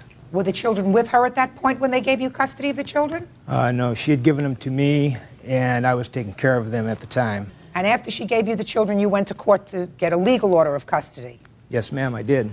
When did you tell him that he was not Crystal's father? It was after we were married. I'm not sure about what time. How much after? 6 months, a year, around 2 6 years? months to a year. There was a doubt. I told him there was a doubt. It could have been this other person or himself. I was dating them both at the same time. So you never told him he wasn't the father. You told him there was a chance. There was a big chance, yes. Did she ever tell that to you? It had come up in conversation that it's possible, but I dismissed it because she's lied to me several times in the past, and I just, I had raised her as my own. So you knew early on, at least from her, that there was this chance that you were not Crystal's father. Yes, ma'am. And how old was Crystal when you married? 3 months. Why would you tell him 3 months afterwards that there was a chance that he was not the father? A lot of reasons. After we got married, he was very abusive. There was times where I was being beat up, thrown against walls, and things would come out of my mouth. Just like, this is a mistake I made. I can't believe I made this mistake. You're not the father. Leave me alone, kind of stuff. He was put in and out of jail for at least 10 years of our marriage. There's I have 4 police reports here. There's others in San Jose, over 10 more arrests for abuse and spousal abuse, child abuse. I have 2 counts here. Assault with a deadly weapon on myself and my family. If this is the kind of terrible person he is, why didn't you show up for the custody hearing? At that time, I had no job. So what? Well, I can't explain my situation at that time. I was very confused, upset. I needed psychiatry help. I was not together at this point. I felt he had the money. He's the one who could take care of it. At this point, he went through family counseling to help his temper and stuff. He was going through parenting classes and stuff like that. I felt maybe he would be the better parent until I got help for myself. That's why I moved to my father's. First, would you show this to the defendant and ask her if this is her handwriting? Yeah, I really don't remember. A long time ago. Oh, yeah, it is my printing. I didn't sign it, but yes, it is my printing. Ms. Dunn, there were some very good things in this letter. There are some very bad things in this letter. Yes, there was. Generally speaking, what you say in this letter is, I didn't love you when we got married, but I grew to love you. Yes. To him. It's too bad we can't get along, but we have kids. I want to be part of the children's lives. Let's put whatever differences we have behind us and just let me have a relationship with my kids. Yes. That's what this letter says, so far. I haven't gotten to the bad part yet, but I will. The bad part, Ms. Dunn, is that you say in this letter, if I have to fight dirty, I'm going to fight dirty. And if that means telling Crystal that you're not her father, I'm going to tell Crystal that you're not her father. Because if that's the only way that I can make sure I have my daughter, that's what I'm going to have to do. That is tragic. I know. You're supposed to love your children more than you hate each other and put your children's interests above your own all the time. Period. End of discussion. For a young teenage girl to be hit with this reality is devastating. Yes, ma'am. Judge Judy continues in a moment. She was emotionally upset. She was experimenting with drugs. She was sleeping, doing things that she should not be doing at the age of 13. Real cases, real people. Judge Judy. Daniel Faddis is suing his ex-wife, Kelly Dunn, for the cost of their daughter's group home. He contends he is not the father. Where is Crystal living now? She lives with me. And the 2 other children live with you? Yes, ma'am. Have you seen Crystal? Well, I've seen her a couple of times, once while she was in the group home, and a couple of times when I went to drop off the kids at her house, I seen her, and that's pretty much been the... Have you reached out to her? When we went to court, I tried my best in every way that I possibly could to keep her from going to her mom's. I didn't think that was a good place for her up until the time that she told Crystal that I may not be her dad. Crystal and I had a pretty good relationship. Since then, it's fallen apart. What was she doing in the group home? While she was living with her mother, she got thrown in juvenile hall again, and they took her away from Kelly and put her in a group home. What did she get put in juvenile hall for? Ma'am, she was put in juvenile hall by him first. I got the leftovers when I took custody of her. She was emotionally upset. She was experimenting with drugs. She was doing things that she should not be doing at the age of 13. I went to court, took custody of her. I moved to Fresno from the mountains, which was a big adjustment for her. She started rebelling, hanging around, getting bad grades, flunking. No matter what I did, my child would not listen to me. Finally, I called the probation officer after I had to commit my daughter to a 72-hour lockdown in a psychiatric because she was slamming her head against a window. Out of control. Out of control, completely. So I put her into this home, which originally was only going to be for 3 months, but because she was not making progress or showing any progress, I went to court and I suggested that she stay longer. Okay. She ended up staying a year. And now she's home with you? Oh, yeah, A, B student, so it was better? Excellent, she's excellent. Do you have any other children? No, I don't. No, that's it. So you work? I am going to school full-time as a computer school, and I get unemployment at this time, so I won't be, my ideal is I do not want to flip hamburgers the rest of my life. Well, you have... And I'm learning computer, and I have a computer myself, and I would like, Well, that's fine, but don't you feel as if, under the circumstances of this case, you are responsible for this $2,800? Yes, I do, ma'am. I also went down, apparently, I went down, you went a week before I did, after we went the first time to the DA's office, and I talked to the DA, and I said I would want all responsibility taken from Danny. They said, because Danny has raised her this long, even though knowing this, they do not want to, because of the group home and all this stuff, and the psychiatrist, therapist, they do not want to, traumatize her anymore. And I said, okay, and I even gave them description of the other possible parents. And they do not want to go, they don't want to go after this person. They want Danny to be responsible. Have you spoken to the person who you now know is the biological father of your daughter? No, I have not. It was about 3 years ago I talked to him last. He was moving to Sacramento, California. What did you speak to him about 3 years ago?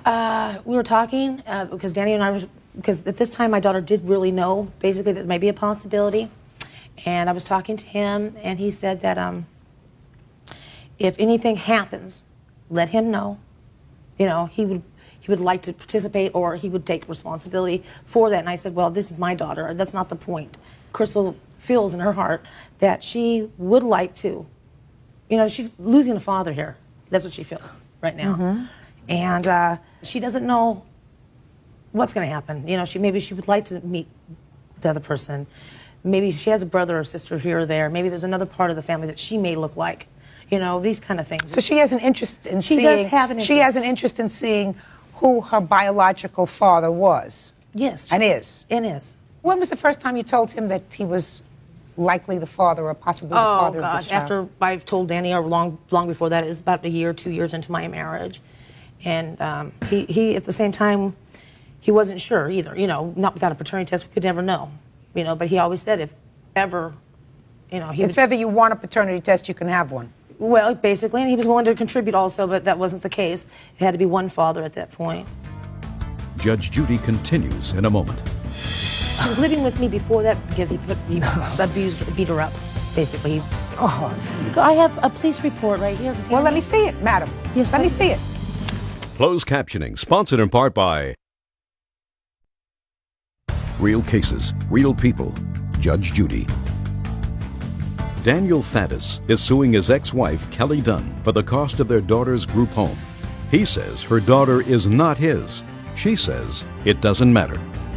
Did you contribute to the support of these 3 children during the time that they were with their father? No, I did not. We had an agreement. When we were divorced, Danny said he wanted me to get on my feet, get a good job, to learn to support myself and our children.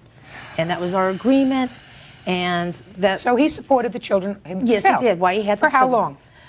Approximately, he's had them for 3 years, no longer than 3 So years. for the 3 years that he had the children, he supported them himself? Yes, he has. So for the 3 years that they were with him, you did not contribute anything to the support of your children, because according to you, this man who did a lot of terrible things said to you, I want you to get on your feet, I want you to go to school, I want you to prepare yourself. That sounds like a very reasonable person to me. It was very reasonable. Well, it is very reasonable, and he supported the children during that 3-year period with no help from you. And right now, not only is he supporting 2 of the children, but in addition to that, he's also gotten hit with a bill for $2,892. You want to say anything else, Mr. Faddis? Yes, ma'am. I have a. She claimed Crystal on the 96 income tax, and I've sued her for that also. It was $359 or something. I had her for that year, and she had her for the last 4 months of that year, and she claimed her on her income tax check, which cost me penalties when I claimed. And that was $300 and some odd.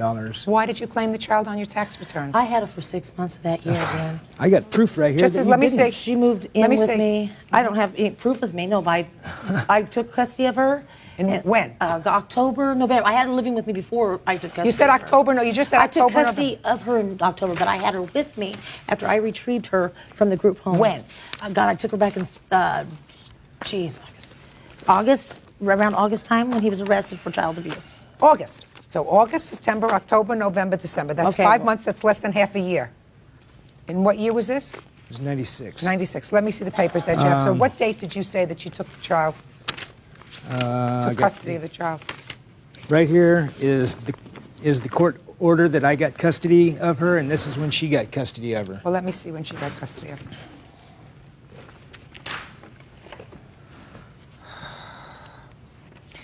This says that you received custody in October of 96. Yes, but I had her before that time, though, also.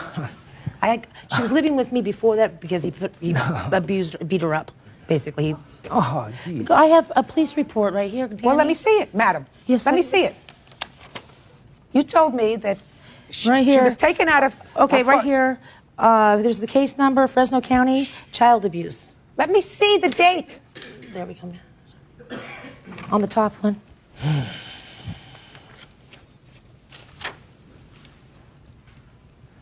This is from you. I'm not interested in your letter to me. Well, that's the only way I could have got a document at that short notice. I only had a few time to prepare I don't know for what this. you're showing me. I'm showing you the police record. It was on child abuse. This is something that you wrote to me, but assuming that you're giving me the accurate dates, it says in August of 96 is when he was arrested for child abuse And on Crystal. I retrieved her at that time. Before From where? From the From juvenile where? hall. From juvenile hall. So that was in August. Yeah, and I took August, her. September, October, November, December. Okay, That's less than half a year. Okay.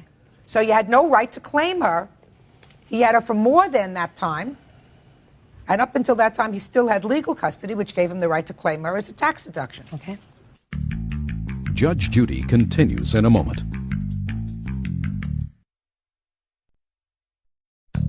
Want justice? Call 1-888-800-JUDY. On the internet, judgejudy.com. You have a countersuit. Yes, Your countersuit is pretty much nonsense. It is. Right? I don't feel so, but I guess you do. Well, I feel as if, your countersuit basically is that he's put you through a lot of emotional stress. Right? That's what your countersuit says, that he's put you under... And my daughter. My daughter also. No, not your daughter. You.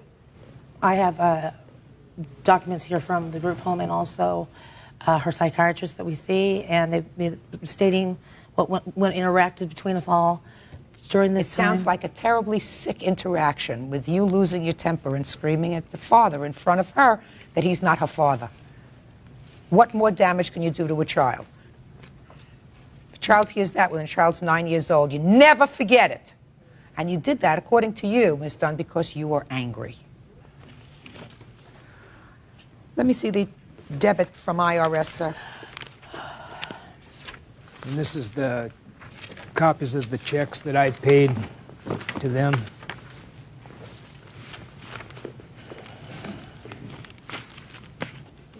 $336. Yeah. $3,228.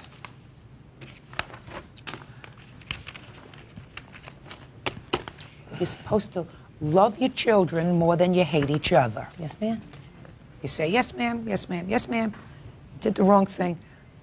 Little girl is going to suffer. Maybe your daughter can be one of those lucky children that has two fathers, a biological father and a father who was involved in her rearing. It's just like those children who are adopted and want to know when they grow up, what their biological parents and who they were. Well, she would like to know, and she would like to know sooner rather than later because of all the sadness that you folks have brought into her life. That's all. Parties are excused. You may step out. Judge Judy continues in a moment. And on the next Judge Judy. We got along good until she came back into the picture. While she was living with her dad and far enough away that she really couldn't come down and influence the kids in any way, my whole family got along great. And when she got back into the situation, it just hurt a lot of hearts. Yeah, it did. Reality is I have not seen my other children because of him. He's holding them from me, so we're going to go back to court and take care of all this. I didn't do this. It wasn't me that did this. It was her mother that did this.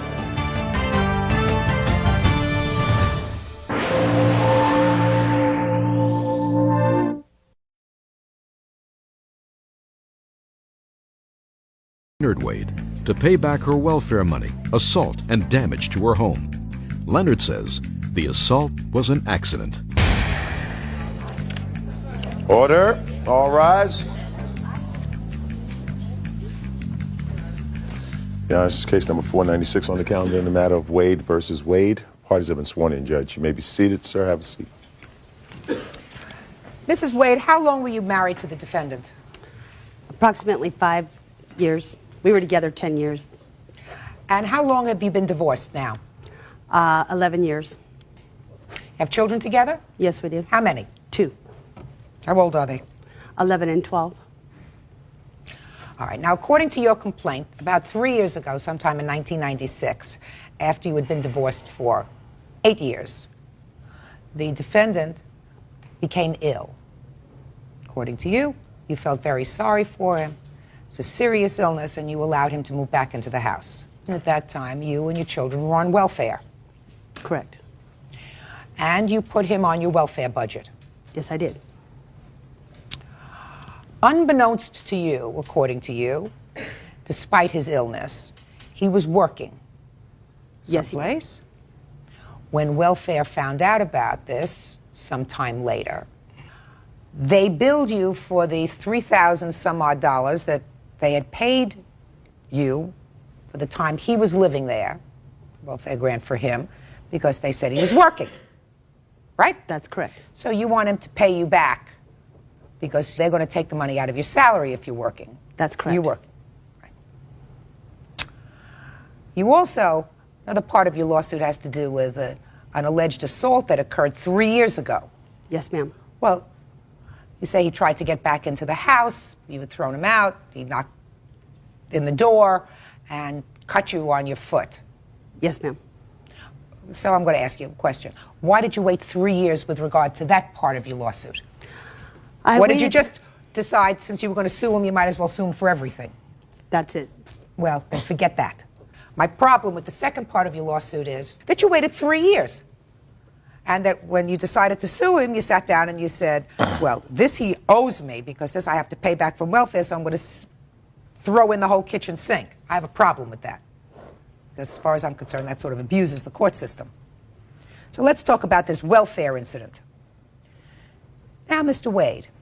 Yes, ma'am. You say that you were in the armed forces at some point. Is that right? Yes, ma'am. Now, you were in the armed forces, and according to you, sir, there were veterans' benefits paid to you. Is that right? Yes, ma'am. How long have you been receiving veterans' benefits? Since 96. Since 1996? Yes, ma'am. Show me proof.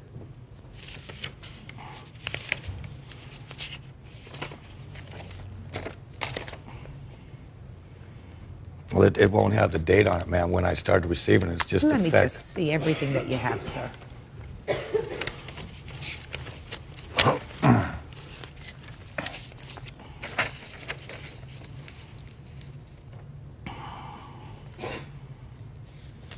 Here's a copy of some of the check stubs I've received, ma'am.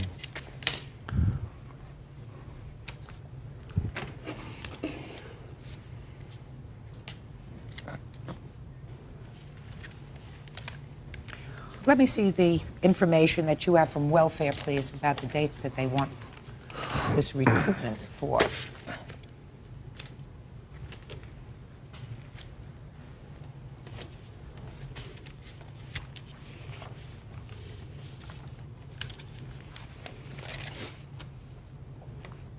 Now, when did you start receiving these VA benefits, sir? Before or after you moved into your former wife's house?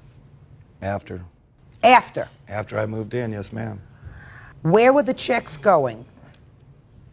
They were going to my address. It's your former wife's address. It's also my address, Your Honor. I was on the, welfare budget. no, ma'am. Yes, you were. Yes. No, ma'am. I was not on the welfare budget to my knowledge. Just a I second. was receiving VA pension money. Oh, I did not okay. Now, need how much were welfare you money. receiving while you were living with your former wife? It was started at 11:43 A month. a month. Now, what were you doing with that money, sir? Living. What do you mean living? I was living at home with my children and my wife, my ex-wife. Were you paying the rent? We were on Section 8 housing, and yes, I was. No, he wasn't. I paid all utilities, all rent, all food, everything. No, the government with paid. the AFDC. The I gave them the right, money. with the AFDC money. Are you telling me, madam, I want you to explain to me exactly how you placed him on your welfare budget. Explain to me how you did it. Okay, first of all, I felt that he wasn't receiving adequate care through the VA hospital. So I asked Medi-Cal if they could put him on the budget also, and also on cash aid, since he was supposedly not able to work at that particular time. And they allowed this. He also signed each and every one of those CA-7s that state that he was not receiving any of the monies whatsoever from any other sources. On each of those papers, on the back of it, he has his signature that says that he did not receive any other monies. She'd bring papers up to me and say, sign them. I'd sign them. I mean, she was supposedly be my wife. I was going to be happy the rest of my life. I had no idea. And he was supposedly only supposed to have 6 months to live. Judge Judy continues in a moment. So you were not only getting paid from the saloon, you were getting paid from the federal government under VA benefits, you were getting paid from the city, state, and federal government welfare benefits. You were making out like a bandit. You make out better than me. Real cases, real people. Judge Judy. Diane Wade claims her ex-husband, Vietnam vet Leonard Wade, owes her for her welfare, assault, and damage to her home. You're receiving almost $1,200 a month from the Veterans Administration for a disability. Yes, ma'am. Is that right? Non-Hodgkin's lymphoma. Ah. And how much was your total welfare budget at the time? I believe it was $895. So between the two of you not working, you're bringing in $2,000 a month free and clear, right? No taxes, no nothing, plus you're living in Section 8 housing. Is that right? I had no clue he was receiving this VA benefit. This is news to me. I don't believe you. I'm going to tell you why I don't believe you.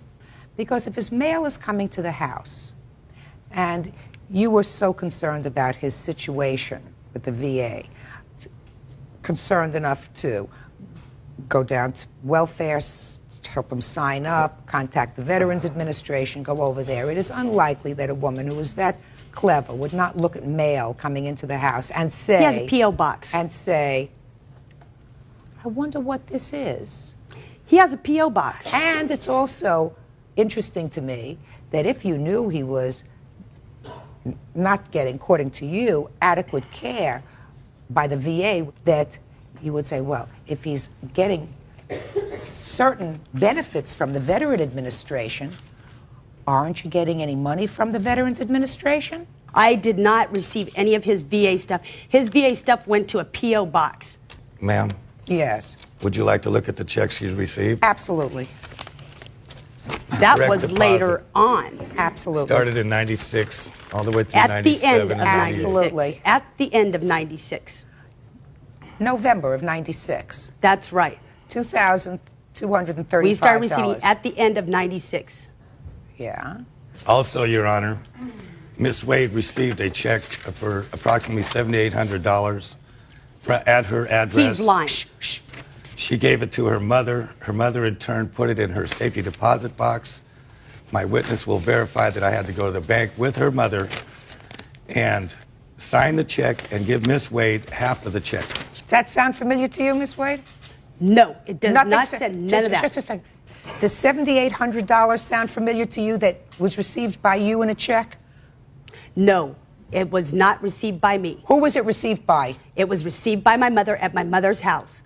It was received by your mother in your mother's house from the Veterans Administration for $7,800. Yes, ma'am.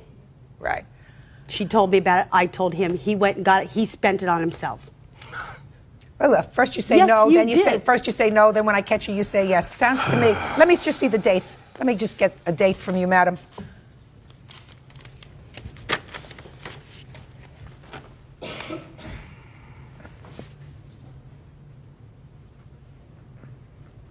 When was the check for $7,800? In 96. See, what had happened was Miss Wade had kicked me out of my house, told me not to come back. She changed my address, my postal address. That's why I had to go and get a box from the post office. Yeah. At the time, I was living What was the $7,800 from the for? veterans. Well, that's a big check. Yes, ma'am, it was. It From was the time because you you- sign up to the time you receive your money, they add it all up. Okay, so there was a delay in getting your benefits, Yes, and the $7,800 was for a period of time prior to 96, Right. when you got the check. Yes, ma'am. Is that right? Yes, ma'am. Now, sir, step up here. State your name. Dean Langley, ma'am.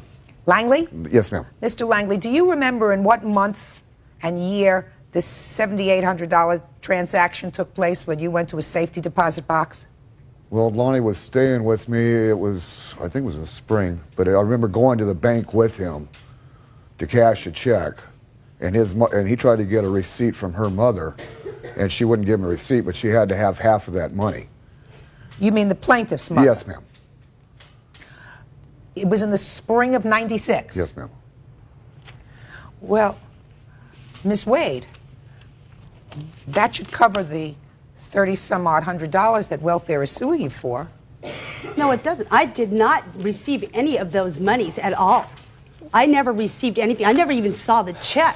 It You may went have to not my have- mother's house. My mother contacted me. I contacted him. He went down. He cashed the check. He bought himself a truck. He bought himself a trailer. Just a second. Is what you're telling me that your mother never received this half of that money? No. Give me your mother's phone number.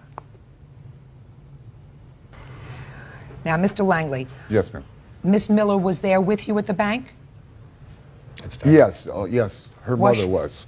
Why don't you have a seat? Thank you.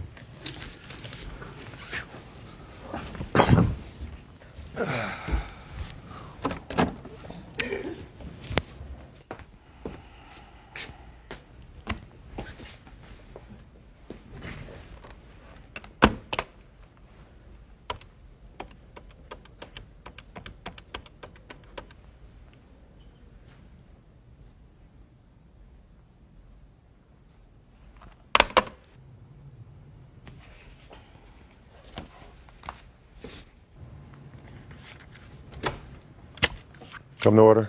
Stand up, please. Miss Miller, does your mother work? Yes, she does. Give me your work number, please. I don't know that number at this Well, think hard. Who does she work for? Franchise Now, give me tax- her home phone number for if you know she's not home. Franchise Tax Board. Go through your bag and get her work number. Make out as if it was an emergency, Miss Wade. I'm not in contact with my mother. I haven't been in 2 years. I have no idea what her phone number at her work is at this time. Miss Wade, why haven't you been in touch with your mother for 2 years?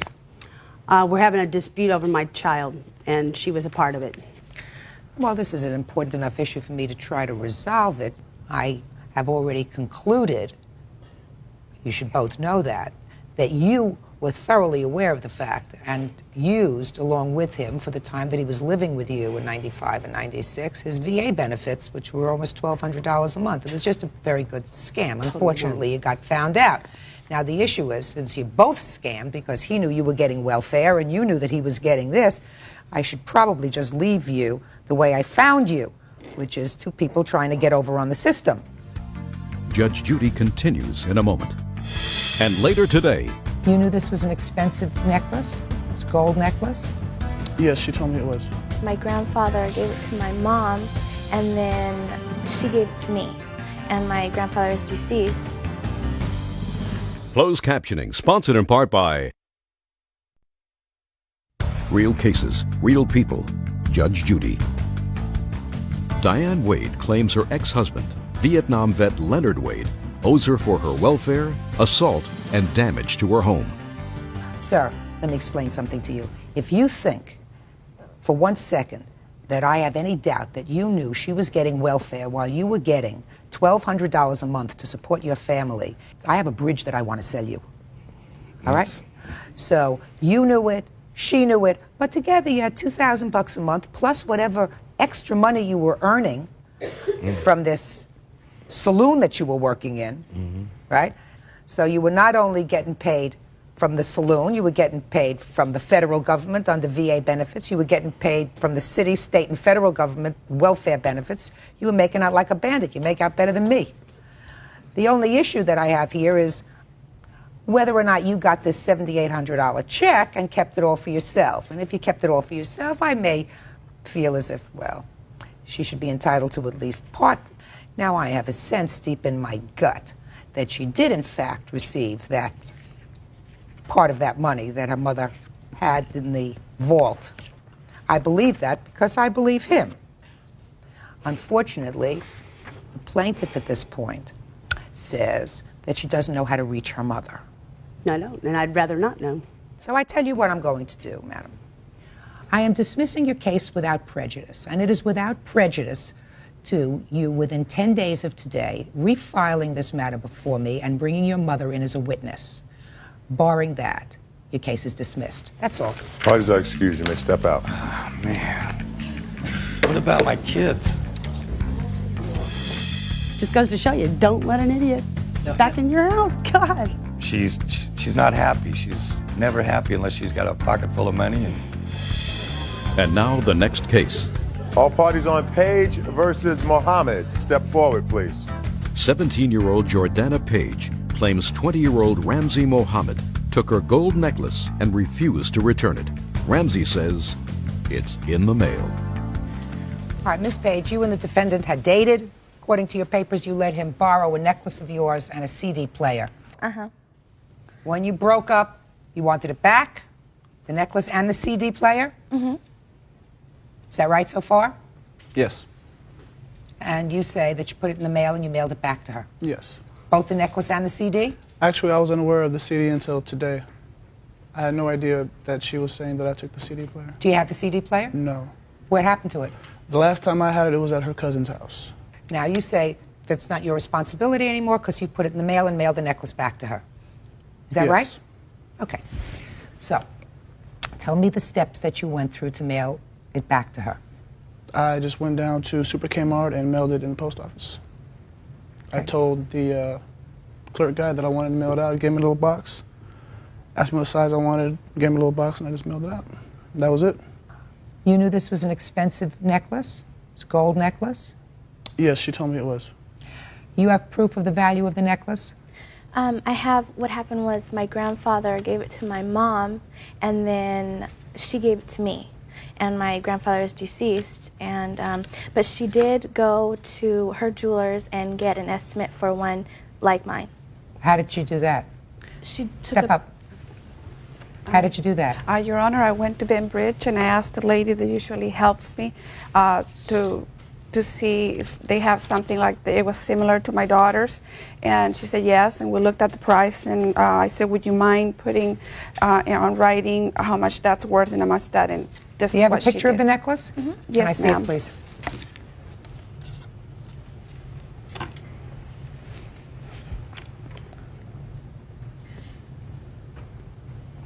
All right. Well, that's a substantial gold chain. Yes. Right? Yes, ma'am. Okay. Judge Judy continues in a moment.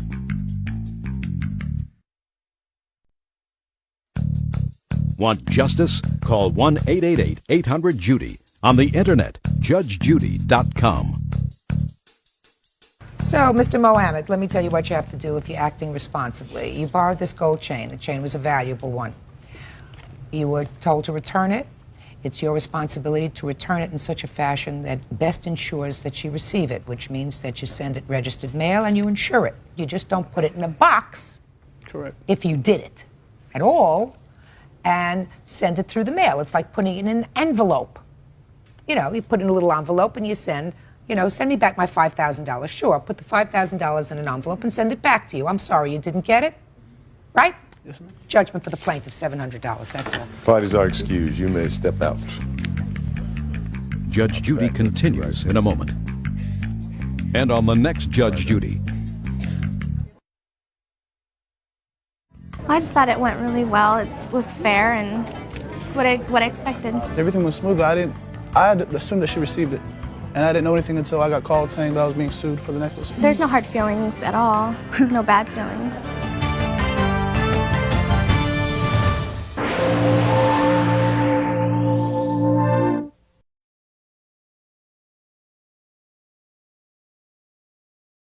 Shouted profanities at another driver. The other driver answered by hitting Wanda's car. Wanda wants Antonetta to pay for the damage. Order. All rise.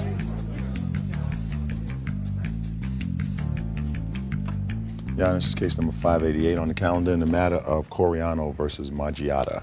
Parties have been sworn in. Judge, you may be seated. Miss Coriano, this is your friend, Miss Margiata, who you say has a big fresh mouth.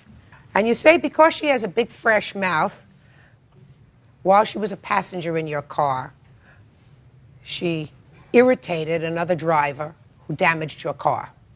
Yes, Your Honor. And you couldn't get that driver's License plate number, so you think she should be responsible for the damage to your car. Yes, Your Honor. So tell me how this all came about. Okay, Your Honor. What happened was I was doing her a favor, and then I took her to a store, and I was dropping her off at her house, and she was taking a long time. She had my door wide open. She was with her baby, and there was a car. She was taking a long time getting out of your car. Getting out of my car. She's just like that. She likes to hold people up. And she had my car door wide open, and then there was a car who stopped. He was waiting patiently, and then she aggravated the situation. She cursed him out, yelling out all kind of profanities, and then he decided he was not going to wait, and he ran into my door, bending my door, and he turned the corner, and I was unable to see his license plate. When you let her out of the car, she was getting out on which side of the car? The right side. Is that the traffic side? It's a one-way street. So she was getting out the traffic side because she was sitting in the front seat? She was sitting in the back seat because she had her baby. Well, if she had gotten out the other side of the car, she wouldn't have been in the traffic lane. Is that right? Correct, but there was Don't say but. If you had gotten out of the other side of the car, you wouldn't have been in the traffic lane. Yes, so the but there door. was no- I'm not finished. My mouth is still moving. You pull up, and there's a car parked. You're sitting in the back seat with the baby. Is that right? So you have two choices. Either you get out on the driver's side, which would have put you out of harm's way along with your baby. You could have opened the door and you could have spent 20 minutes getting out of the car. You chose to get out on the other side, which is behind the passenger, from passenger seat, and so you left the door open in the traffic lane. Is that right? That's correct. Why? Because there was no room for me to come out on the left side. Okay? First of all, Your Honor, she's always parked. There's a church on the corner of my house that you can't park in front of it. She's always pulled over there to let me out. For some reason, she didn't want to pull over there. And there's a Johnny Pump across the street from my mother's house. She could have pulled in over there. Shoulda, woulda, coulda. She pulled up where she did. Did you attempt to get out of the other side? No, I couldn't open the door. How was I going to fit with me and my Did you? daughter? No, I didn't. All right. So you could have. No, there was no room. I looked and there was no room for me to open the door. Is that true? She did not look. No, she didn't look at all. Now, you get out of the car. Okay. You get out of the car and you open up the door wide so that you can get out with the baby. Yes.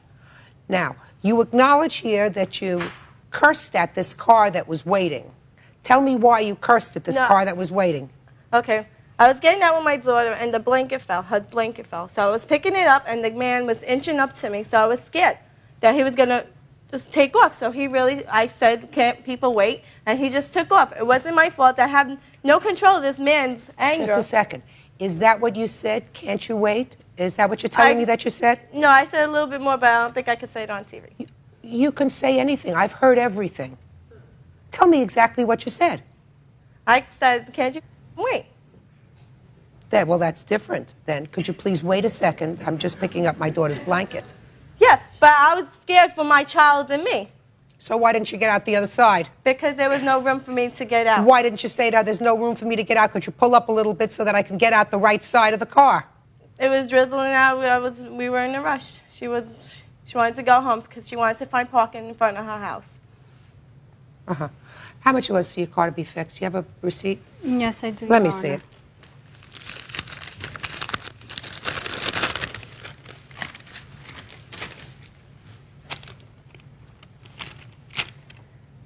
Are you still friends with each other? No. When did you ask her to help pay this bill? I asked her when the mechanic told me how much the price was. And she didn't ask me how much. You did not tell me. She didn't even want to tell her husband because he's the one that's working right now. Yeah, and we just had a baby, Wanda. Okay, because she put the baby in danger. No, So you she put the just- baby in danger. You're the You one that would put double the park. baby in No, you're danger. the one that double park. Miss Marciata. Excuse me. Miss Marciata. She's the one that double park. No, listen to me, madam. Listen to me. You have to take responsibility for your own actions. If And you're she in a has car... to take responsibility of her own actions. Though. Are you trying to speak over me? No. Don't do it. Judge Judy continues in a moment. You didn't want her to tell your fiancé. No. Just a second, because you didn't want your fiancé to get angry with her? Yes. You are a wonderful person. We have to give her some sort of an award. No, and- a testimonial dinner, perhaps. And later today, What kind of bike were you supposed to receive? It's a Yamaha dirt bike. I paid $500 for it. And that's what you're suing for. I want to replace it. The replacement cost is between $1,000 and $1,200. Yeah, right. real cases, real people. Judge Judy. Wanda Coriano is suing former best friend Antonetta Margiata for shouting at another driver, causing that driver to hit Wanda's car. If I'm driving in a car with someone, even if I'm driving in the car with my husband, which occasionally happens, and he pulls up and and I have to run out of the car. And sometimes men don't pay attention. They drop you off in front of a large puddle. They drop you off in front of a large grate. You know, they don't pay attention. They'll say, open the car door, and they pull up next to a mailbox so that you can't get out. So you use your words. And you say, could you please pull up a little bit so that I can get out of the car and I don't have to get out of the car in traffic? Now, I've said that to my husband. I've said that to friends, right? You chose not to do that. You chose just to get out of the car. That's not her fault. That's not her fault. That's your fault for not saying, I don't want to endanger my child or myself getting out of the car in the traffic lane, and I can't get out this side. The truth of the matter is, I don't even think you looked. But let's say you looked, and you couldn't open up the car door because you tried and you couldn't get out with your daughter. So you say, could you pull up a little bit in between the parked cars so that I can just get out and open the car a little bit more so I'm not endangering anybody? You chose not to do that. Well, you have a certain responsibility. I also think, Ms. Coriano, that you have a certain responsibility. You saw her getting out of the car on that side, right? You had a certain responsibility to say to her, close that door of my car, and I'll pull up and you get out this side because I don't want you or I don't want my car injured. You think you have that kind of responsibility? Yes, Your Honor. Okay. I do too. She doesn't think she has any responsibility. She has half the responsibility. Can I say something about her asking me for the money? Sure. Okay. she kept asking me to tell my fiance about the money. So I was like, why should I? Because he's going to blame more blame on her. Okay, so I was not going to let him curse her out. So I was decent enough as a friend not to let him know that she let me out and this happened. But she was... Just a minute. So let me understand this. You didn't want her to tell your fiancé. No. Just a second. Okay. Because you didn't want your fiancé to get angry with her? Yes. You are a wonderful person. We have to give her some sort of an award. No, and... A testimonial dinner, perhaps. Yo, $325. That's half of what it costs to fix the car. Pay it. Parties are excused. You may step out.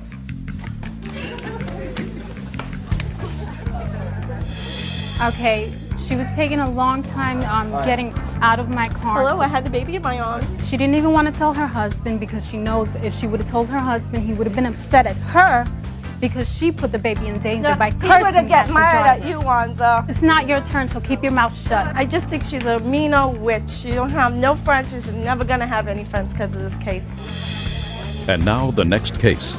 All parties on Ellefson versus Jennings. Step forward, please.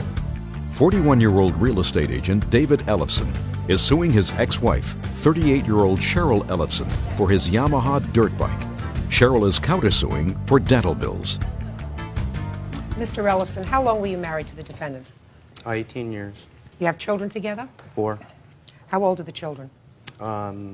They range from not 10 years old to 18. Are they all living at home? Yes. With their mother? With their mother, yes. Your complaint is, sir, that according to your judgment of divorce, you were supposed to receive a certain bike, and that the defendant said she doesn't have it. What kind of bike were you supposed to receive? It's a Yamaha dirt bike. Yeah, she said that it was stolen when the officer accompanied me to the house. Okay, so you were supposed to receive this Yamaha dirt bike. When was it purchased? I'm not quite sure. I don't have the receipt because it was at the house. Probably, year? Yeah, probably a year before, a year and a half. What year was it purchased in? 1996, 1997? Excuse me. It would have been about 94.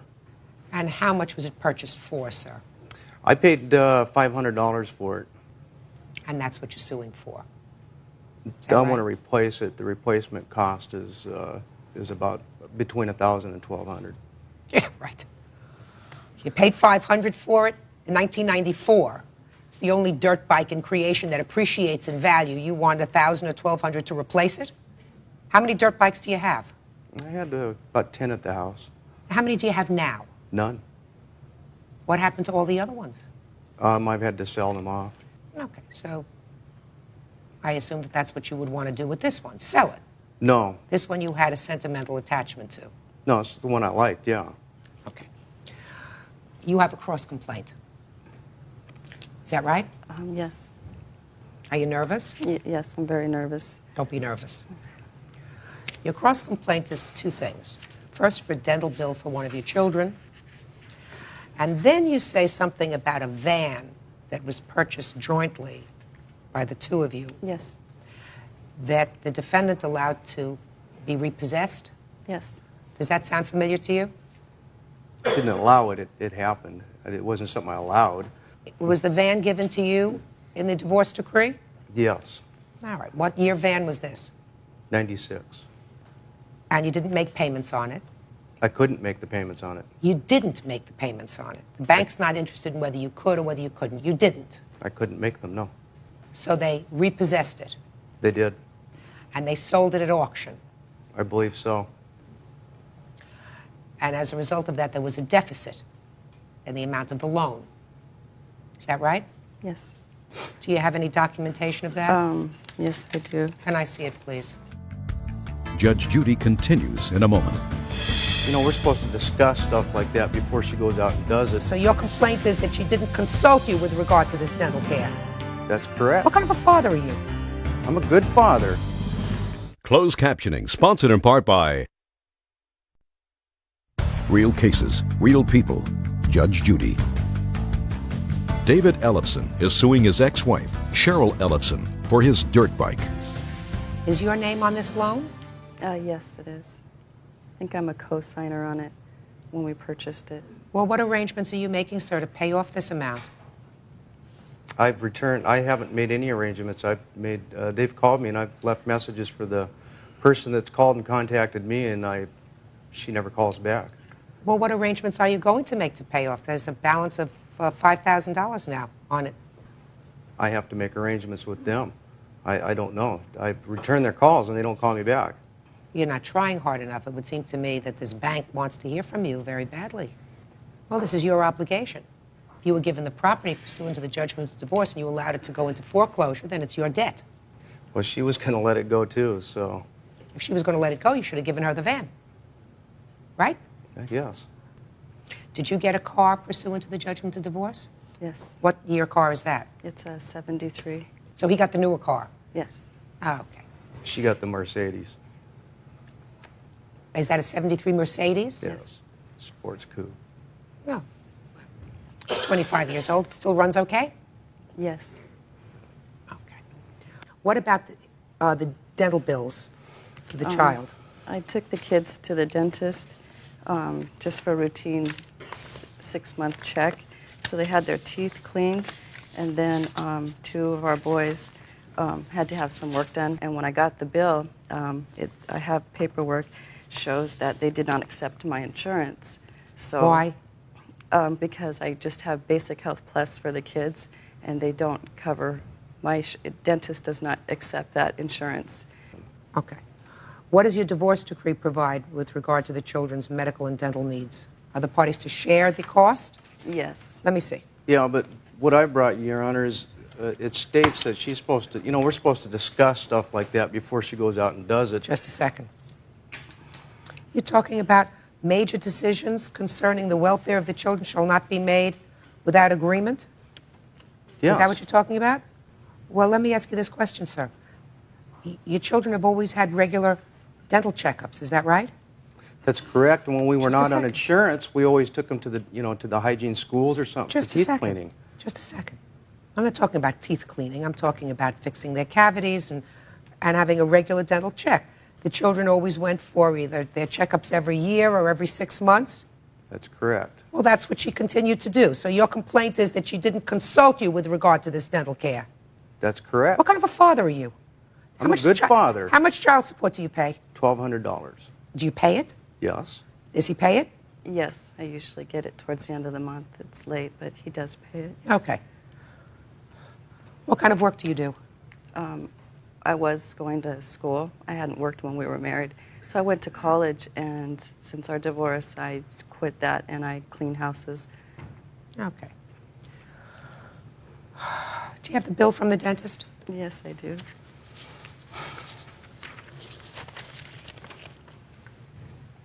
Okay. No.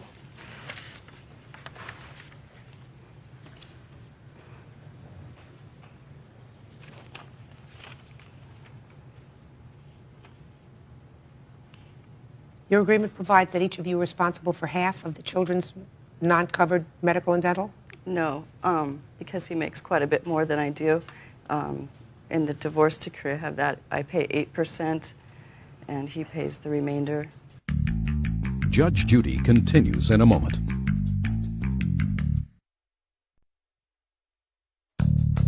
Want justice? Call 1-888-800-JUDY. On the internet, judgejudy.com. Now tell me what happened to this dirt bike that he wants. We had a lot of dirt bikes in the garage, a lot of kids and adult bikes. And in our divorce decree, it states that he gets 5 adult motorcycles. And I had sold 2 of the bikes to a friend just for money. And the bike that I chose, it was a Yamaha. So you sold this bike that he wants? Yes, to a friend. All right. But the reason I took that one is because we got it at a garage sale. And so I felt, there was many bikes in the garage, much more than 5 adult bikes. I just picked that one. That was before I realized that he wanted that one. Okay.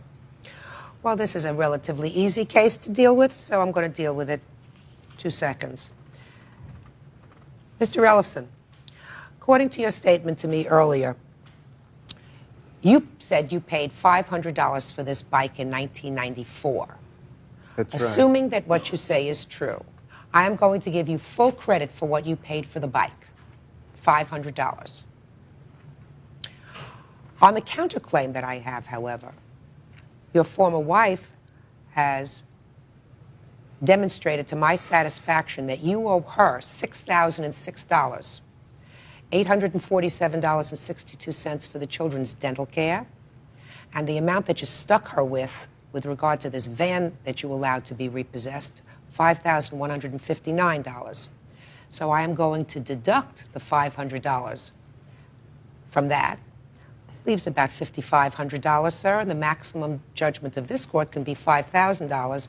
So you get nothing, and she gets $5,000. Thank you very much. Parties are excused. You may step out. Out the back, go to your right. Judge Judy continues in a moment. And on the next Judge Judy. I lost.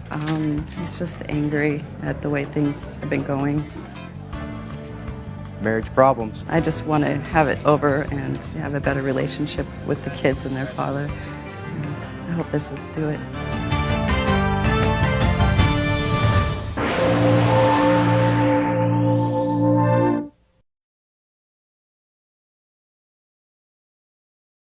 Sean Burke is suing his ex-wife, 34-year-old medical records clerk Ruth Ann Burke, for not paying her share of their daughter's expenses and for a false sexual abuse report.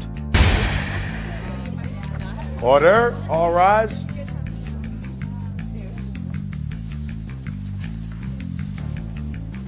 Yeah, this is case number 437 on the calendar in the matter of Burke versus Burke. Parties have been sworn in, Judge. You may be seated. You folks have been divorced for about 10 years, is that right? That's correct. And you have one child who is now almost 10. That's correct. A little girl. Yes. Mr. Burke, you're suing for many things, sir. The easiest part of your lawsuit has to do with some money that you say your former wife owes you for certain things that she was supposed to pay for pursuant to your judgment of divorce. That's correct. Why don't you tell me what that is? When I was living in Washington, I took another job in Oregon. And when I moved, my ex-wife and I agreed to modify the parenting plan in order for us to change the visitation rights because it would be different. And in those, so we had agreed to change those. What changes were made? Well, in that there was a judgment or a order written that I would be receiving from her plane fare. We would split the plane fare when my daughter would come visit us 4 to 5 times a year, and that was written. Okay, so you have a new agreement that provided for her to split the plane fare with you. On a temporary basis, yes. You have an agreement that was reduced to a writing? Yes. Can I see it, please?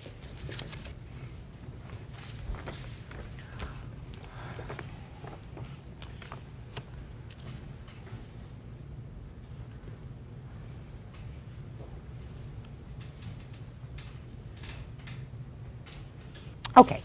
This agreement clearly provides that the two of you agreed, which was a very good thing, to modify the visitation set out in your judgment of divorce, and you agreed to pay for 50% of the cost of the airline tickets for spring vacation, summer vacation, Thanksgiving, and winter vacation. And there was no time limit on that. That's correct, but at the time that we made it, we knew that it would only be on a temporary basis because he has often looked for work back in Spokane or North Idaho, over by where I live and my daughter lives. Miss Burke, it's not what it says here. I understand. This is your agreement. The agreement contains 4 corners. Mm-hmm. This agreement does not provide for a temporary modification. It provides for a modification. Now, did you pay for the airline tickets? I paid for the first year because that's what we had verbally agreed. That's not true, Your Honor. It's not contained in here. You're right, Your Honor. It's not contained in there. Good. And how many tickets have you purchased? The last 6 trips she has not paid for, Your Honor. And how much of the tickets, sir? Mr. Burke? They've been averaging $252 a trip. Let me see the receipts.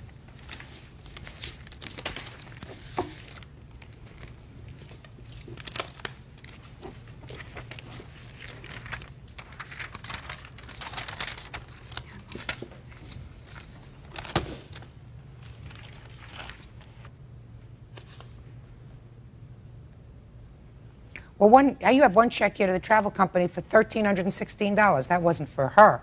What I did is I paid for all the trips in advance because they said I could buy the tickets in advance, and I had got my income taxes. I put that money aside, and I bought the tickets for that year. Okay, so it's $125 is 50% of what the average is. Is that right? Yes, Your Honor. Does that sound about right to you? Yes, ma'am. All right, that's one part of your lawsuit. The second part of your lawsuit has to do with the fact that your judgment of divorce provided that your former wife would pay 1/2 of the insurance for your daughter? I was paying for insurance for our daughter up until August of '93. At that time, there was a agreement, and I have that here, that she would pay me $27 a month for insurance, and that was in August of '93. She has never paid that ever since. Let me see You the know, agreement. he's neglecting to tell you about a judgment against him. Just a second. We'll get to you. All right. This is just an orderly process. Okay.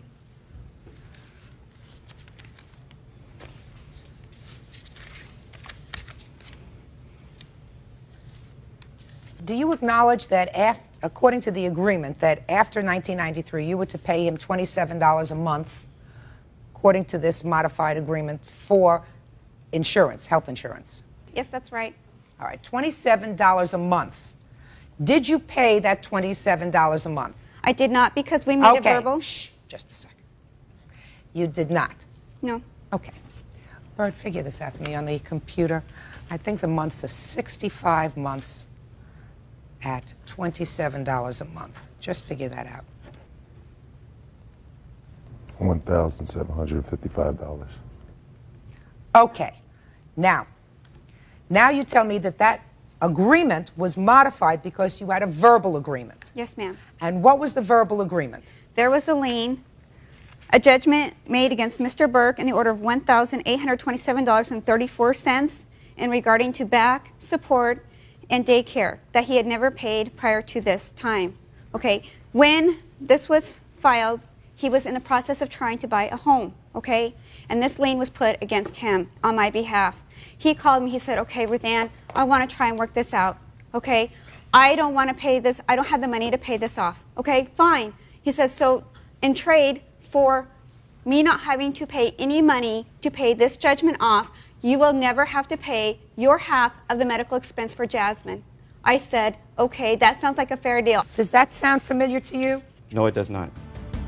Judge Judy continues in a moment. She's sent her to my house in the summertime this last summer with lice in her hair without telling me, so my whole family got lice. Real cases, real people. Judge Judy. Sean Burke claims his ex-wife, Ruthann Burke, owes him for her share of their daughter's expenses. Ruthann is countersuing for child care costs and attorney fees. You show me, sir, $1,800 and some odd that you gave her to satisfy this judgment. Is that all? This is a copy of my credit record. It shows that she was satisfied in September of '93. Well, let me take a look at this and see what it says.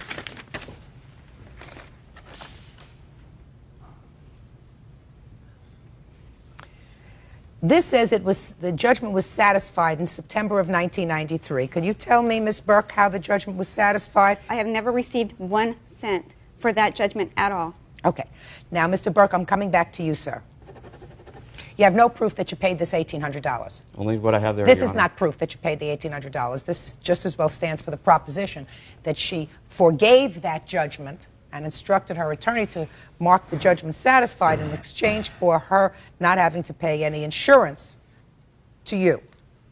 It's just as easy an explanation, and you should have a check for that. So you have airline tickets that I do find that you are responsible for, madam. Do you understand? I understand. Good. Now, you also have a complaint against your former wife for pain and suffering caused to my family. Well, I'm going to give you exactly 3 minutes for the pain and suffering part, sir. Your Honor, the whole time that I've been a father to my daughter, Ruthann has always tried to take her away from me. She's told her when she was told our daughter that I'm not her father. She doesn't allow her call me by, doesn't allow me to call her dad. It's the boyfriend is her dad, not me. She's sent her to my house in the summertime, this last summer, with lice in her hair without telling me, so my whole family got lice. She's had two child molest charges against me, in which I had to go to court and prove that that wasn't me. I had to take a polygraph test. I had to go have a psychology test, and all these things were taken that she keeps going over and over and over again to try to draw her away. And I'm trying to be the best father that I can to my daughter, and she keeps trying to pull her away from us. Courts don't compensate for that. Courts lecture, scream, But- cajole. Listen to me. Courts lecture, scream, cajole. Courts fix attorney's fees for unfounded reports of suspected child abuse, court costs, and a variety of other mechanisms. But that kind of pain and suffering is mostly visited on children. So I will address that differently, but that's not something that courts compensate you for. Now, what I want to know is, you have a counterclaim. Your counterclaim is for some small amount of child care expenses that you say he hasn't paid pursuant to your divorce decree, and you also want to be compensated for some dental work that he hasn't paid for the child, and you also say that you were forced to retain an attorney for $500 because he brought you into court over a Father's Day visitation. So what I'm primarily concerned about is the Father's Day visitation. Let me hear about it. Okay, Your Honor. In Father's Day of 1997, Mr. Burke wanted to have her for the whole weekend for Father's Day weekend. Just a second. He's living in Oregon. That's right. And so he wanted her to fly out for the weekend. No, Your Honor. Actually, that was the beginning of her very first time since he moved away that she would spend 8 weeks away from our home, okay? So, no, it wasn't just the weekend. It would be the day she got out of school, that Friday night, no time with my daughter whatsoever for the whole It's not weekend true. prior to Father's Day, plus the Well, just 8 a second. weeks. Father's Day is on a Sunday. That's right. And she's finished with school on Friday. Pay attention. He wanted her to fly out on Saturday? That's correct, Your Honor. And what was the problem with that? She would have been out of school for the entire summer. That day, fly out the next day. I would not have seen her for the next 8 weeks. We had never, ever been apart that long. On this particular Father's Day weekend, he wanted child to come out on Saturday, and you said no. Because it would be for a whole 8 weeks. I would not see her again for... Listen to me. It was going to be a whole 8 weeks anyway. Right. So this way it was going to be 8 weeks plus a Saturday. And it's not as if you don't see your daughter, Miss Burke. You see her every day. All right, so he brought on a proceeding and took you to court. Is that right? That's right. And what happened in the court? The commissioner judged in my favor. He wanted to know why we were wasting our money in court over this weekend when it specifically said in our parenting plan Father's Day only.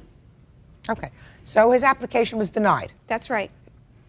Now, when your attorney went to court, Mrs. Burke, over this Father's Day weekend, did your attorney make an application to the court for counsel fees? Yes. And was that denied? Yes, ma'am. I'm not entertaining your application for attorney's fees, madam, because you already made that application through your attorney and it was denied. Okay. I'm not an appellate court for the domestic relations court where you live. Judge Judy continues in a moment. She's 10 years old. You're supposed to say nice things about him. You're supposed to say nice things about her and try even to say nice things about the person that she lives with. Yeah, but when he picks her up like a cat, throws her across the room, that's time to step in as a father. Closed captioning, sponsored in part by Real Cases, Real People, Judge Judy. Sean Burke says his ex-wife, Ruth Ann Burke, owes him for child care costs and for pain and suffering due to a false child abuse report. All right. Now, you say that he owes you for other things, child care expenses and dental expenses. Tell me about it. Okay. On the child care expenses, when I first went into this, I thought I only had the proof of records for $300 worth. I went through my records to become before here, and I came up with $800 since 1993. I asked that it be $800 instead of $300. No, madam, and I want to ask you this, and I want to ask you this question. No court is going to go back now 8 years, 7 or 8 years, to go over your records. If he doesn't pay what he's supposed to pay, you have to, in a very timely fashion, bring that matter before a court. What would be a timely fashion, Your Honor? I would say a timely fashion would be about 2 years. Okay. But, Your Honor. Okay, Because that way people save their records, they save their receipts, they are made aware of the fact that you have certain claims against them. How much is he supposed to pay each year towards child care? It says in our parenting plan that it's up to $100 per month, so that would make it up to $1,200 per year. I'm not even close to that because we have help, okay? I have had jobs where I'm home by the time my children get home after school, okay? So there's not an incredible amount of daycare incurred. How do you make him aware, Ms. Burke, of how much money you've spent on daycare for the child? To be totally honest, You Your better be Honor, totally honest. That's right, to be totally honest, okay? I have stopped talking to Mr. Burke. Ms. Burke, Okay. listen to me. If you don't tell him what you've spent on child care because you stopped communicating with him, and you have this situation where she's not in a regular daycare so that he knows each month it's $200 or $400 or $1,000, and you stop communicating with him, you can't expect him to pay it. But he knows he's obligated. Just a second. He doesn't know how much. No, you're right. Of Your course. Honor. Of You're course. right. So if you stop communicating, he doesn't know. All right, so let's forget Your Honor. about child care expenses. Quiet, Mr. Burke. So far, you're a little bit ahead of the game. Just a little bit. You say he owes you money for dental bills. Yes. Let's hear about it. Okay, in 1997 and part of 98, Jasmine had to go to the dentist. I sent him the dentist actually sent him a bill. And this is the note that I got back. I have never lived at this address. They accidentally sent it to my address instead of his. I forwarded it to his address. I have never lived at this address. It would be a cold day in you know where before this would happen. Stop the games. All right. Let me see the dental bills for Jasmine. This is the most current here. This is the letter. Sir, what does your judgment of divorce provide for with regard to dental expenses? It You're says supposed to pay for it's- 2/3 of them. Is that It says correct? that if she will provide the receipt to me, I am to pay 50% of the medical bill that isn't covered under my medical. I've never received that receipt. I believe she sent this to you. Don't you think that your daughter has dental work? Have you ever received a bill for dental work for your daughter? I've never received a bill for dental work for my daughter. Well, And you if- have a bill now for dental work for your daughter. Okay? And you're supposed to pay 67% of that, not 50%. 67%. And you have insurance that covers it? I do. Good. Judge Judy continues in a moment.